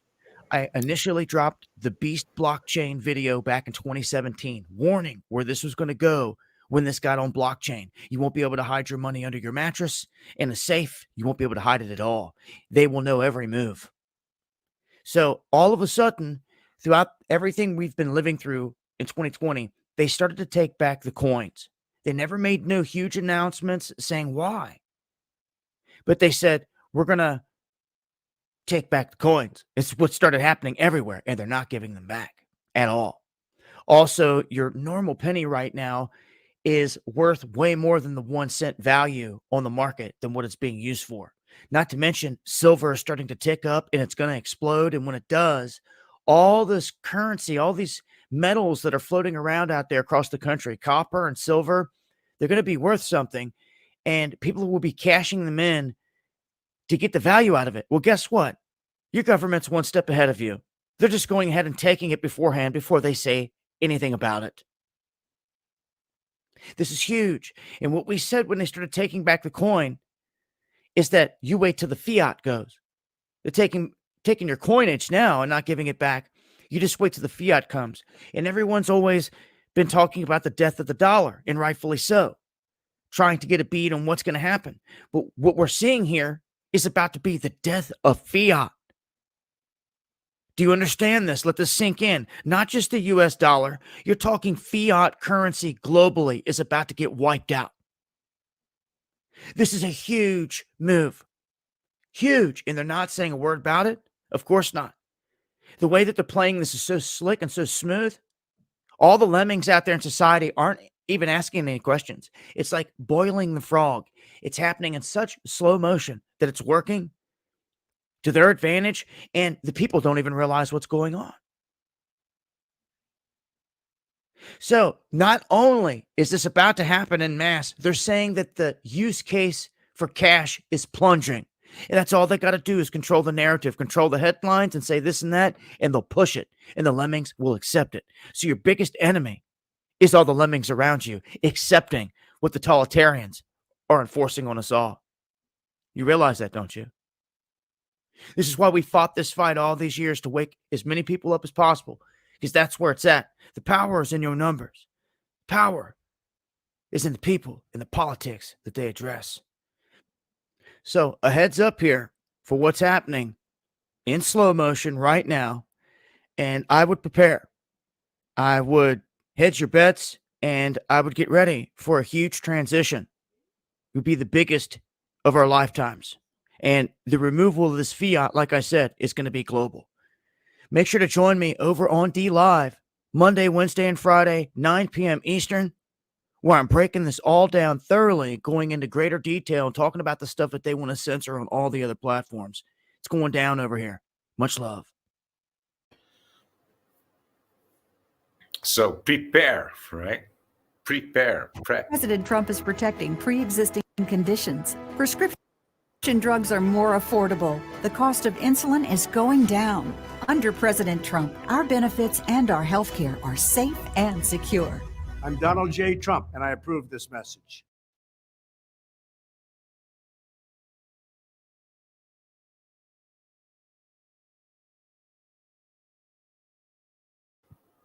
I don't approve this message, but okay. There, I've said it. What's up with you, Jennifer? Same old, different day. I ran out to the dollar store when I left the stream here a little bit ago, and obviously no mask, my son and I, and we bought a bunch of junk food and came home, and that's it. The kids wanted my attention. I had to help my youngest son finish up some work, and he's got to study for a test, but he takes it at home in the house, so no biggie. Yeah. So I did that, and I started a load of laundry and vacuumed the living room. That's what I've done in between, and then, busy, Yeah, busy.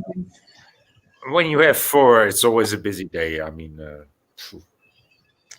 I cannot imagine, Jennifer. I mean, I cannot imagine. Yeah, some days are really fun and good, and other days just stink big time because it's like one thing after the next. Like, I feel like I can't sometimes even enjoy them because it's like, get this one to do this assignment, that one to do this assignment. One wants my attention, but the other one needs help with work, and it's just like so much. And then the laundry, the dishes, the this, the that. And it's like, okay, at least I got a shower and I slept for 4 hours, got an hour of Bible study, a little bit of research time, got to go on live a little bit, and it's like back to back all the time. And then sometimes it's not so bad.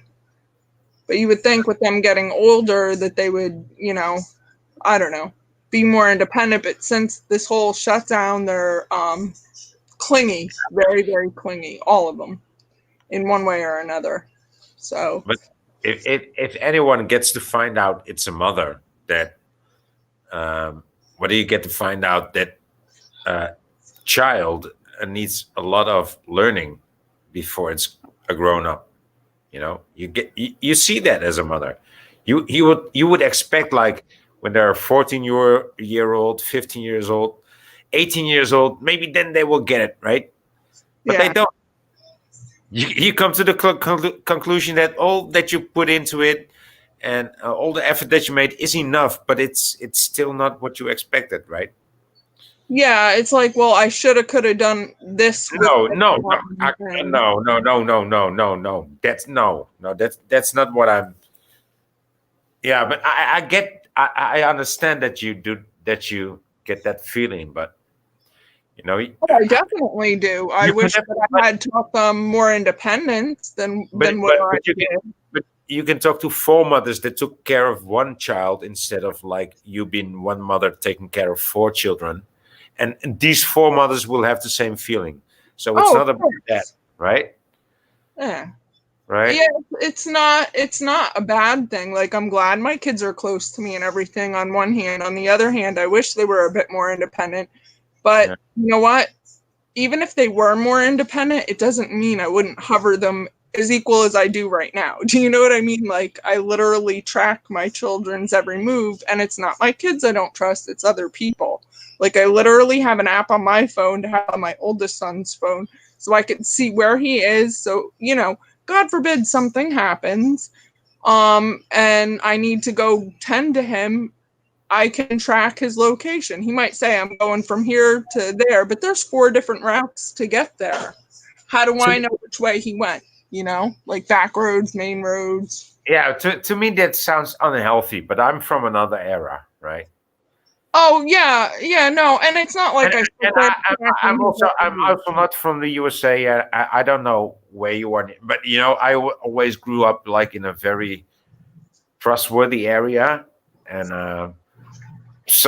I could just go out, and whether I was 12 years old or 18 years old, my mother, she would care about me, but she would also trust me, right, and have faith, and right. But like, if he's going to work, my oldest, when he leaves to go to work, I don't ever track him. But if he says, hey, Ma, I'll be home around 11, and it's like 4 o'clock in the morning, I just want to know he made it somewhere and he's safe and he's not rolled over in a ditch somewhere. And this way, if he needs to get to me for whatever reason, it's not like to sit and track and hover like that, but it's like a safety thing. Okay. When my 15-year-old, he goes to his friend's house, He doesn't even have a cell phone. So he's just there, and his friend's mom, she'll call me. Can you pick him up? It's not like you want to get them chipped to keep track of them. Oh right? God, no. God forbid. I'd throw these cell phones out in a heartbeat. I don't even care about technology or this world whatsoever at all. I'm ready for them to just roll out the mark of the beast. Let's go get in line for the guillotine and get it over with.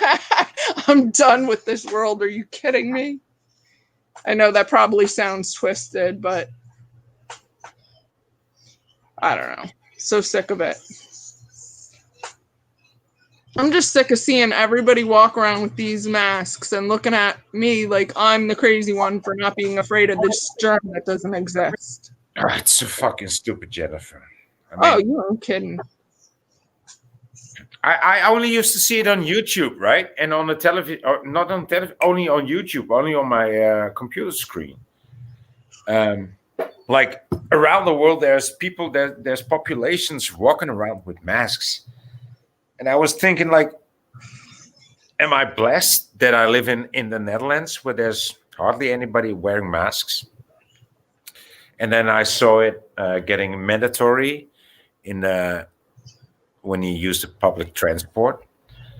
And then all of a sudden, somehow, after 6 months or 7 months of tyranny, people start wearing this mask voluntarily. I mean, yeah. It's just, I thought I still had some hope left inside of me. And then I see all these people walking there with masks like it's fucking mandatory. But it isn't mandatory. It's like strongly advised, right? It's so fucking. Yeah, it's not. I'm hearing a bit of an echo. Are you? It isn't me. Just came in. Let me check out. No, that cannot be it. Maybe now it's better. Testing. It's Yeah, better now, right? Yeah, I don't know what changed, but it's better. I changed something, but I don't know what. Yeah, I do know what, but I don't think it's that. Okay.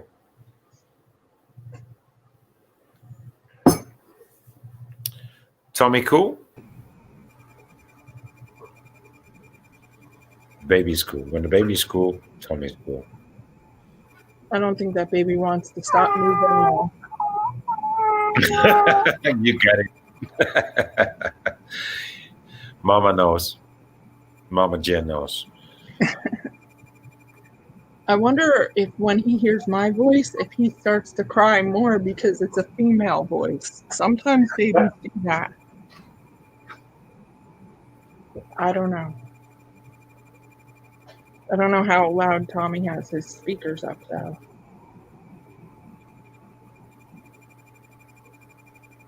It's like at whisper level. Yeah, I can hear you. Can you hear me? Do you hear the crickets now?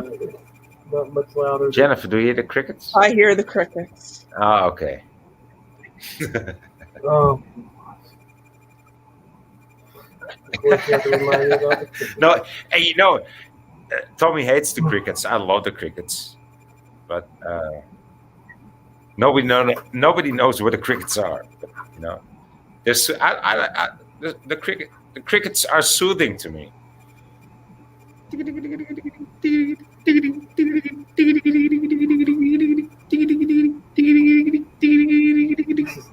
I like it. What is it? For mimicking them? Brian Stavely premiering? Ain't he always? Premiering something, yeah. Oh, pray for Brian's safe flight to the East Coast today. He asked for prayer today. Brian Stavely did. He's gonna get to the other side. I mean, the man is the bridge. Of course, he's gonna get there.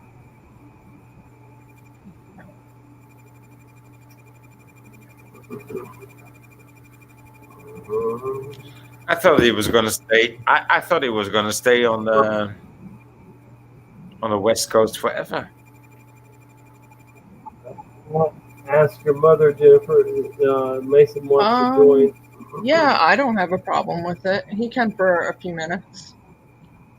Mason, I like this little man, Curly. I'm gonna call him Twirl. Swirl.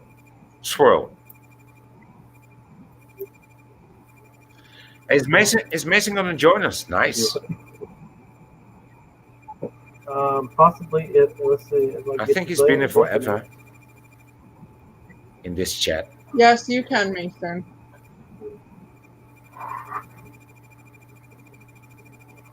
He's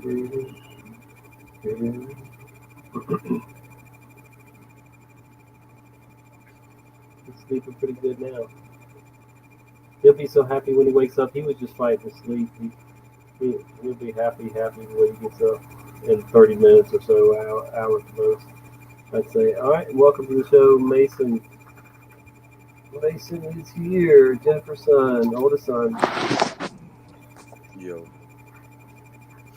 Hey, Mason, how's it going? It's going good.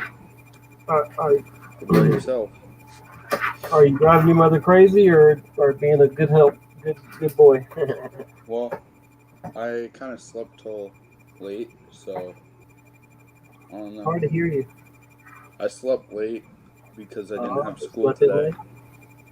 Yeah, I was tired, so I just slept in late. And then Can y'all hear it? when I woke up,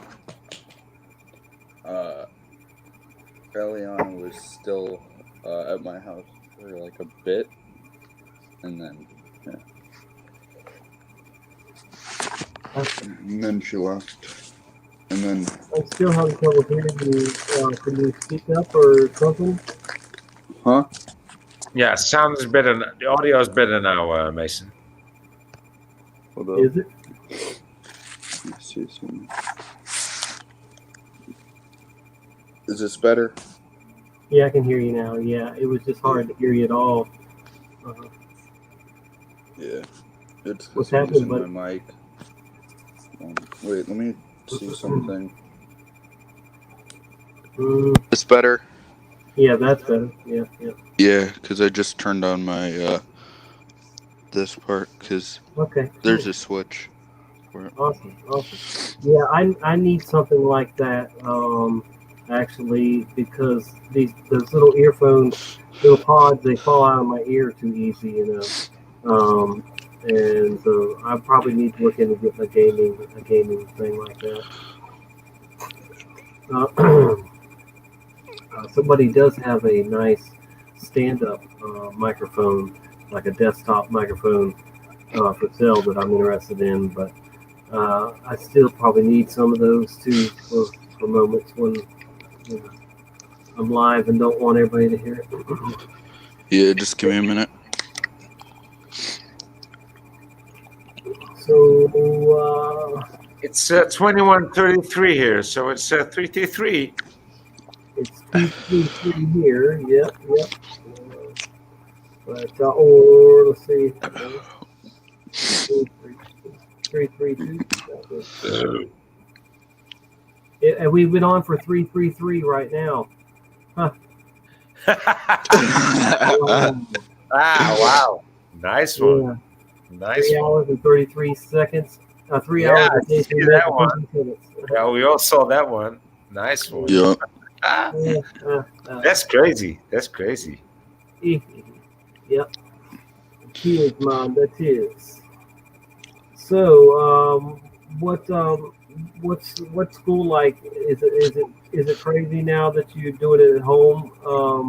Or do you? Yeah, I'm doing it at home all year, but I mean, it's not that crazy because I don't have to talk to a lot of people. It's so different than being in school, though, right? In the home. Yeah, it's definitely different because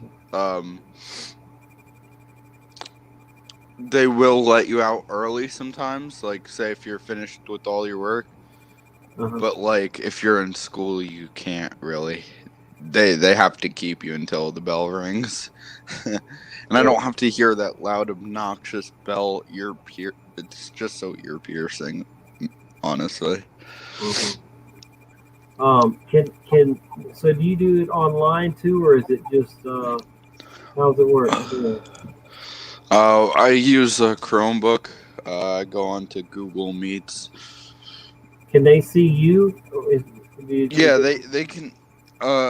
I'm not in a Google Meets right now because I don't. Like I said, I don't have school today because of a holiday. Right. But somebody on the other side can see you while you're logged into that thing for school? Yeah. Wow. If they're looking on the teacher's computer. Yeah. Which. Man, it's so crazy. It's so weird to see what, see this, what is coming through. It's really, right? Yeah. Yeah. And they basically force us to keep our cameras on and have our mic muted.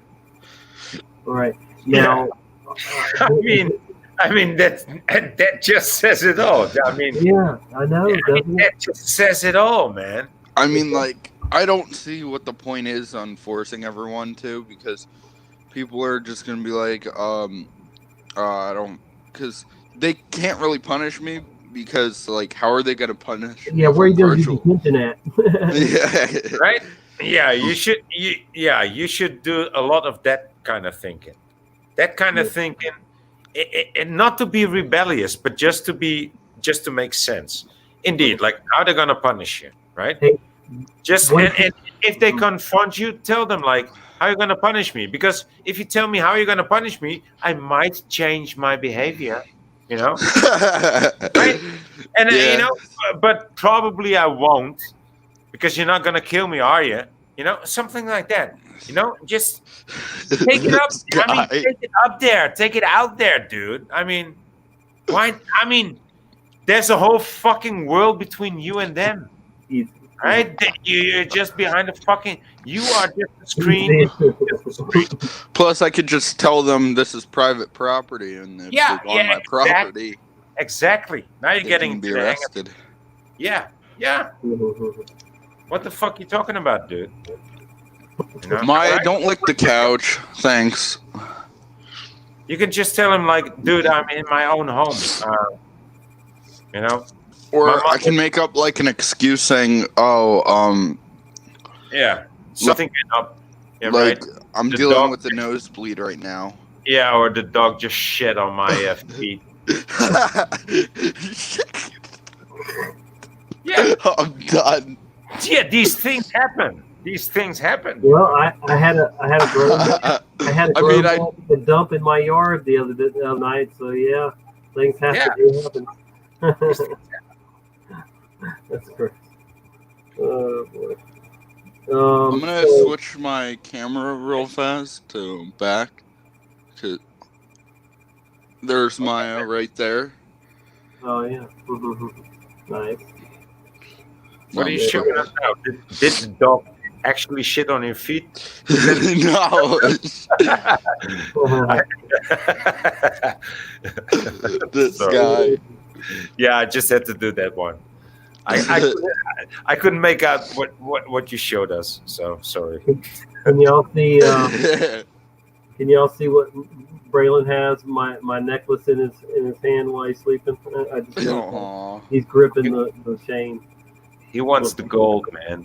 He wants the gold. He wants that bling. He wants the bling, right? Yeah. This is that necklace that I traded for a motorcycle, and it turned out it's only plated, not solid gold. Yeah. Yeah. It looks good, though. It looks good. It's a nice chain, but it's not worth $2,000. The guy looked me in the eye and took my motorcycle and said, "This chain's worth $2,000," but it's not at all. It's not close. Yeah. Well, whoever sold it to you for $2,000, what a ripoff. He took my motorcycle. He traded me. We traded. I traded a nice motorcycle for this chain. Yeah. And he looked me in the eye and said, "This chain's worth $2,000, like it's supposed to be, and my bike was worth that." So but yeah, he was lying, totally lying. Yeah. He knew that the chain was not solid gold. I didn't.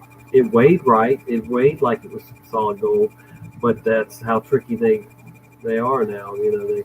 They can get the weight right and the look right, and then it's not right. So yeah, it's worth a tiny fraction of what it's supposed to be worth, and he got. Hey, my but your grandson is loving it now. I mean, yeah. He's looking awesome, man. I mean, this is just the best view ever.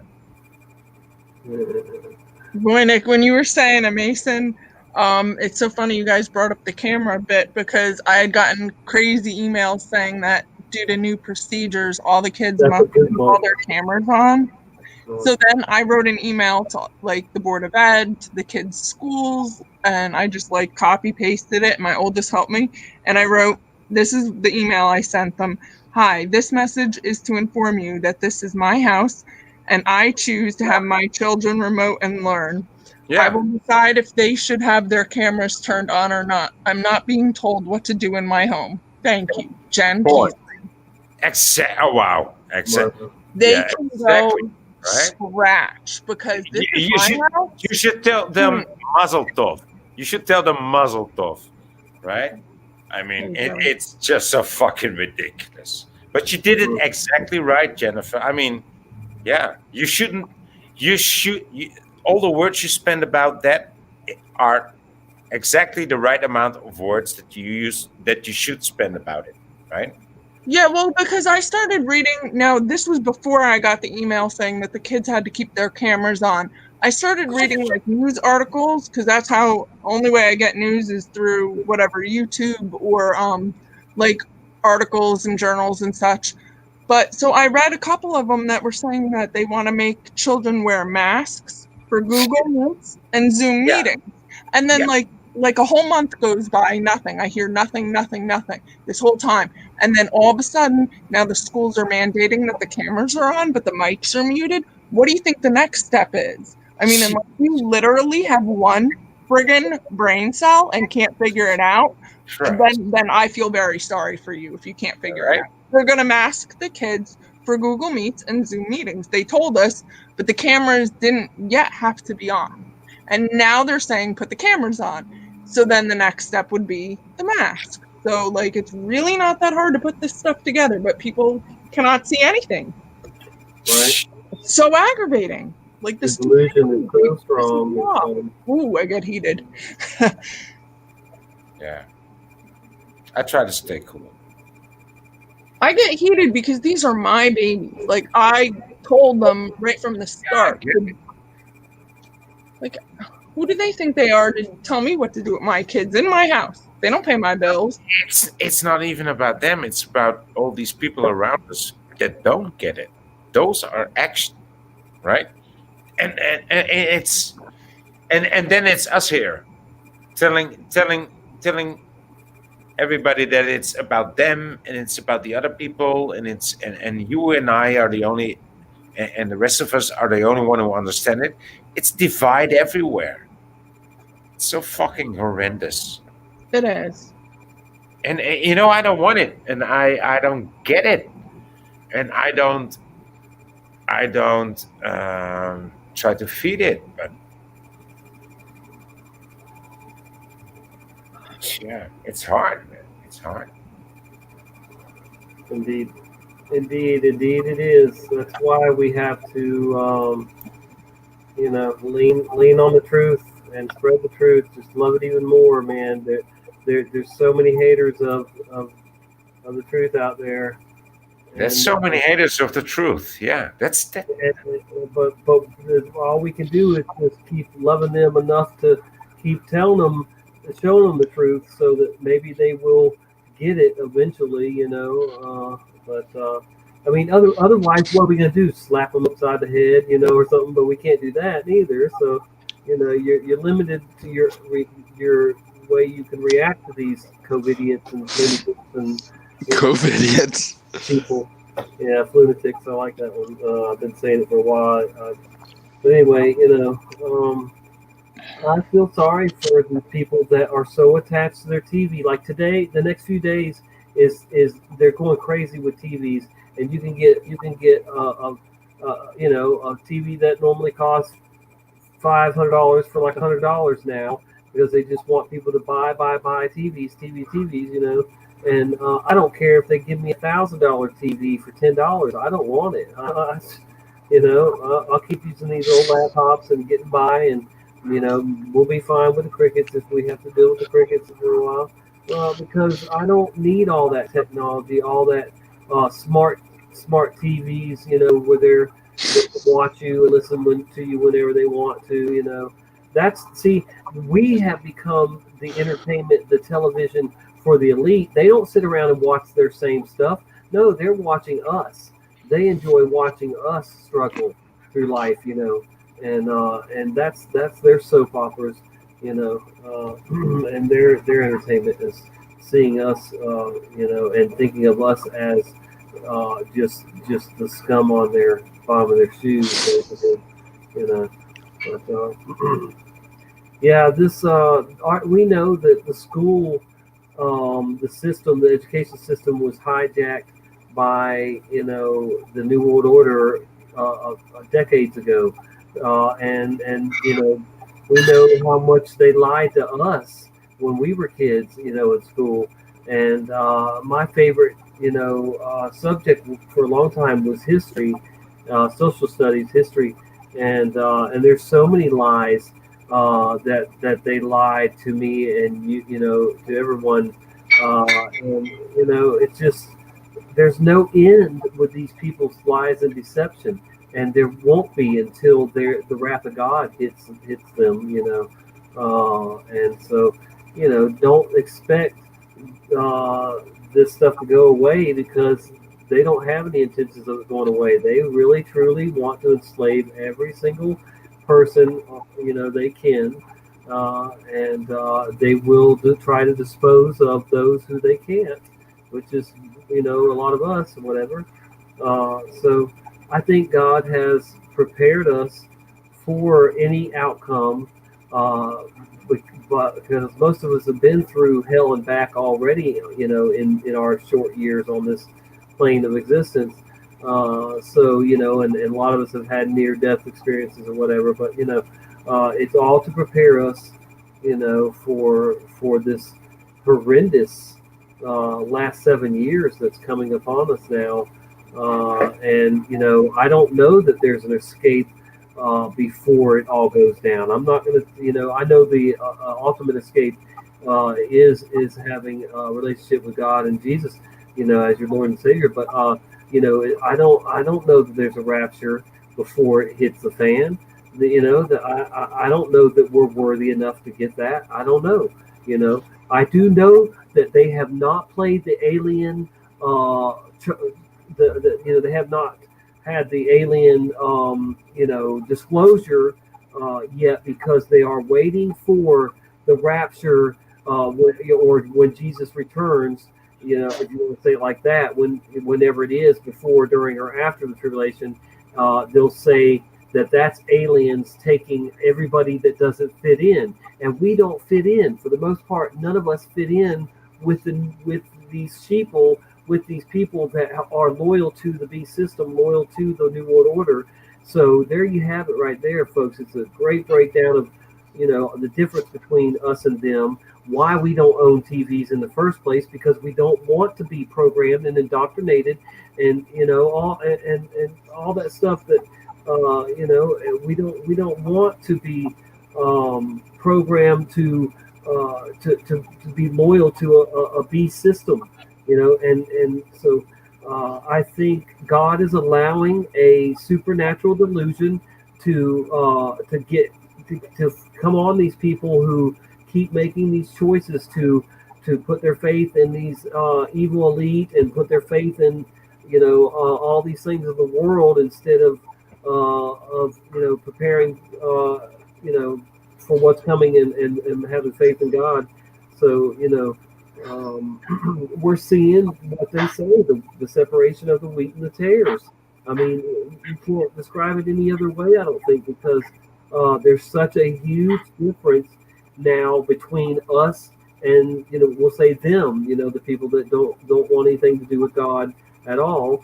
And those are the first people that are lined up for the vaccines and anything else that comes, the transhumanism and so on.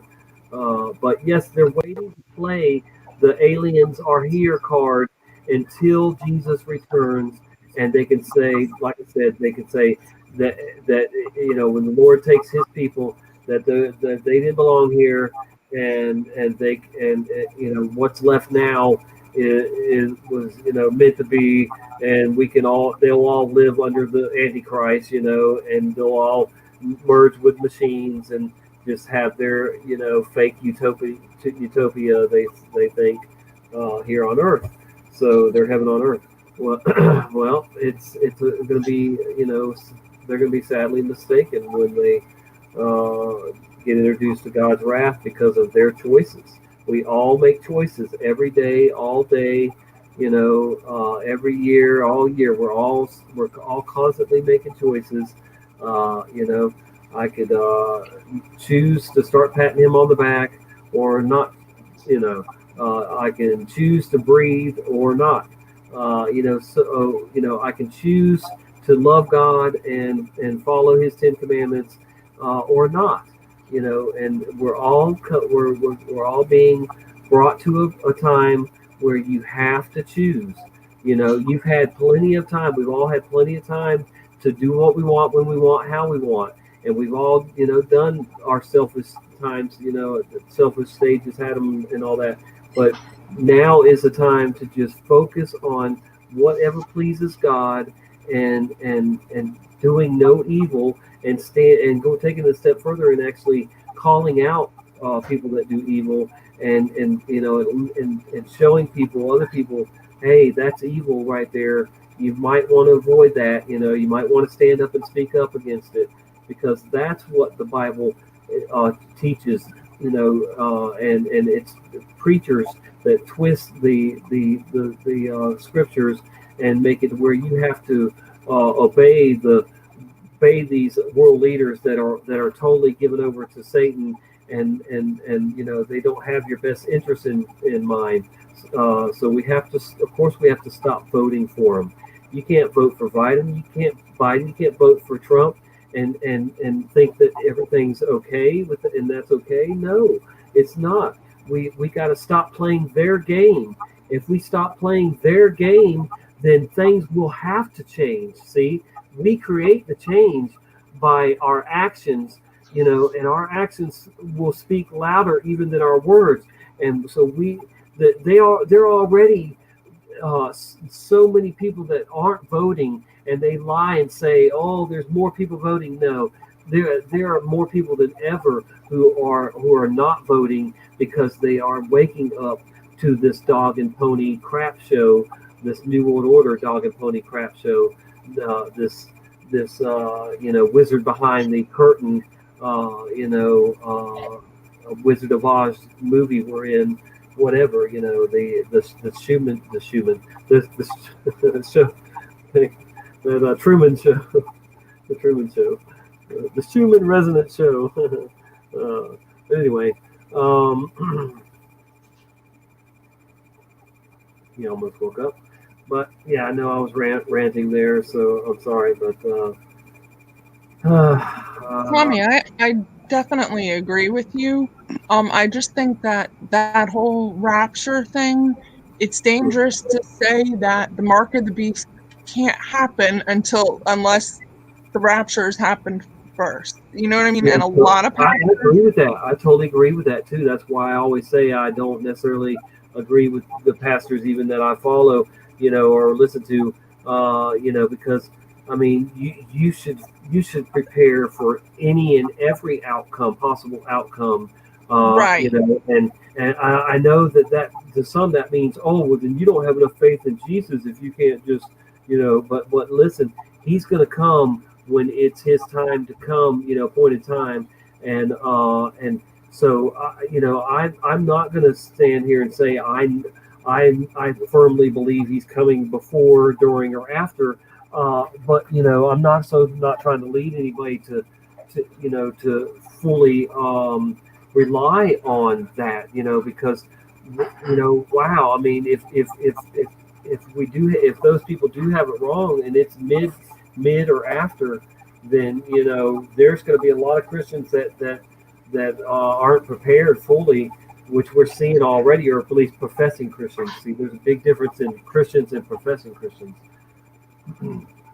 There's a lot of people that pretend to be Christians, and some probably that just have never gotten saved, even too, that they want to be, but they just haven't followed through or whatever. But you got a lot of people that purposely pretend to be Christians, who are even atheist or agnostic, whatever, but or something else even, but so people think that it's a Christian world, but really, if anything, it's a satanic world, is it not? It's not much of a Christian world. It's a satanic world, unfortunately.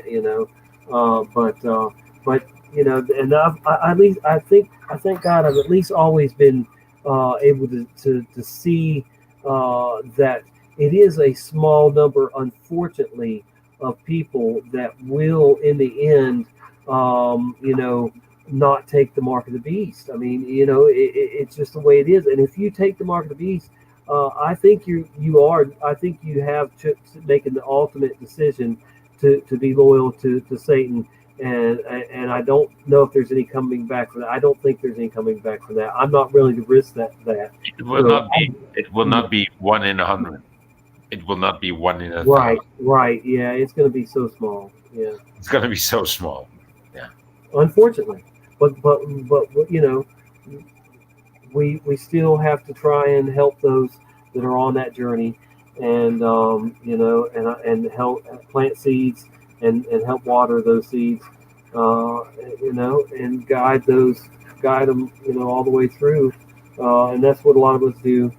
And it's just an amazing time to be alive. And I think, we should have another moment of silence for Sean Becker, man. It's so sad. If you didn't hear, Mason, one of our own in the community, Sean Becker, has passed away this morning, and OG Truther.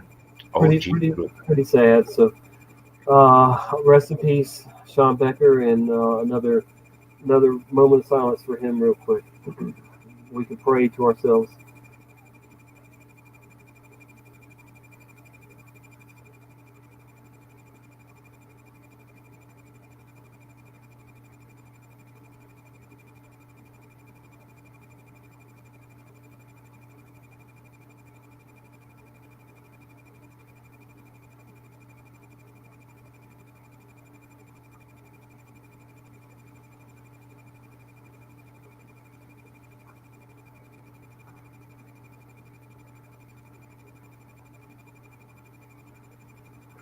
It's a reminder that life is very fragile, and you just really truly never know when your day will come, when you will breathe no longer, and you will see the other side.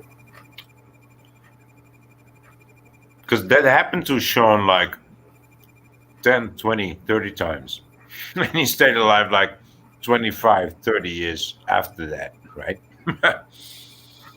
And today he passed away. Yeah. He was a strong fella. He was a strong fella. Indeed. Rest in peace, Sean Becker. Yeah.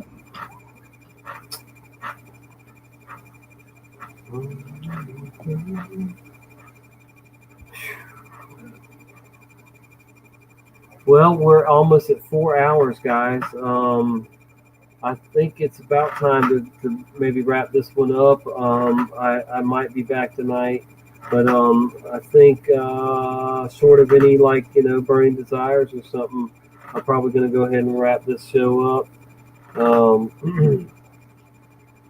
I really appreciate every one of y'all in the chat, and of course you guys, my guests, my co-hosts. Thank you for helping me do all this stuff and for everything always. Your insight and wisdom, and I say, Mason, you're in good hands with your mother there. Please help her. You know, And the other way around too, right? I think his mother is in good hands with Mason too. Yeah, you can even ask her. I'm extremely protective over her. I can see that. I see that. Like the slightest threat, I am going to fight that threat. Yeah. Don't overreact. But I see you. I see what you do. That's cool, man. I love the two of you, the five of you. Yeah. Yes, we all do. I'm blessed for sure. Indeed. I love my family. They're Yeah, good and you know kids. it. And you know it. Absolutely. I thank God every day for them. Obviously, I'm blessed right now here in my arm. Yeah, you are. Uh, He's keeping you busy, huh, Tommy? Well, with him having the flu, I knew we were going to have a few rough days, and we have, and it's okay. You know, it's all good, and I love that he's here. So even though we're stuck in this tight little house, you know, it's still it's all good. Everything's good, you know, and I feel blessed for sure. Super cool. Absolutely. Hey, it was great to see your grandson again. Nice to talk to you again, Jennifer, and great to meet Mason. Yeah.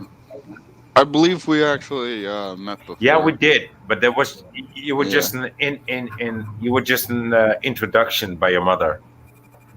Yeah. And now you've got your own panel link. Yeah. Thank you, Tommy. Yeah, I remember. I was helping my mom out with the link and everything. Yeah, exactly. Yeah, Yep. yeah, I remember that. Yeah. See how he's just chilling. He's awake and just chilling. He's hard. Yeah. Honestly, sometimes I will give my teacher a bit of attitude if they tell me to keep my mic on. It's like, come on. Hey, buddy. Like, how many more times are you going to force me to put my mic on when you have zero power over that? That was a direct hit. Okay. That's Tommy's Yeah, grandson. but like, if you're the only one in the classroom doing that, He's so cute, right? that would be like the end of humanity, right? I was letting my other son see the baby.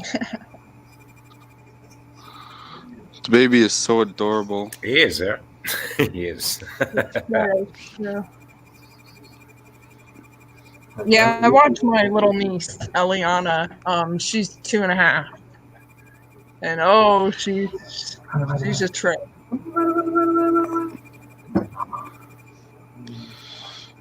Aw. Look at that smile, Tommy. He loves you. He's got dimples too. The dimples. He got them dimples. Because Tommy's making such silly faces. Aw. Yes, I am. You are. Aw. Hey guys, I'm gonna leave you. I'm gonna see you soon. It was great meeting y'all. Yeah, It was great good having talking to you. you, man. I appreciate you, brother.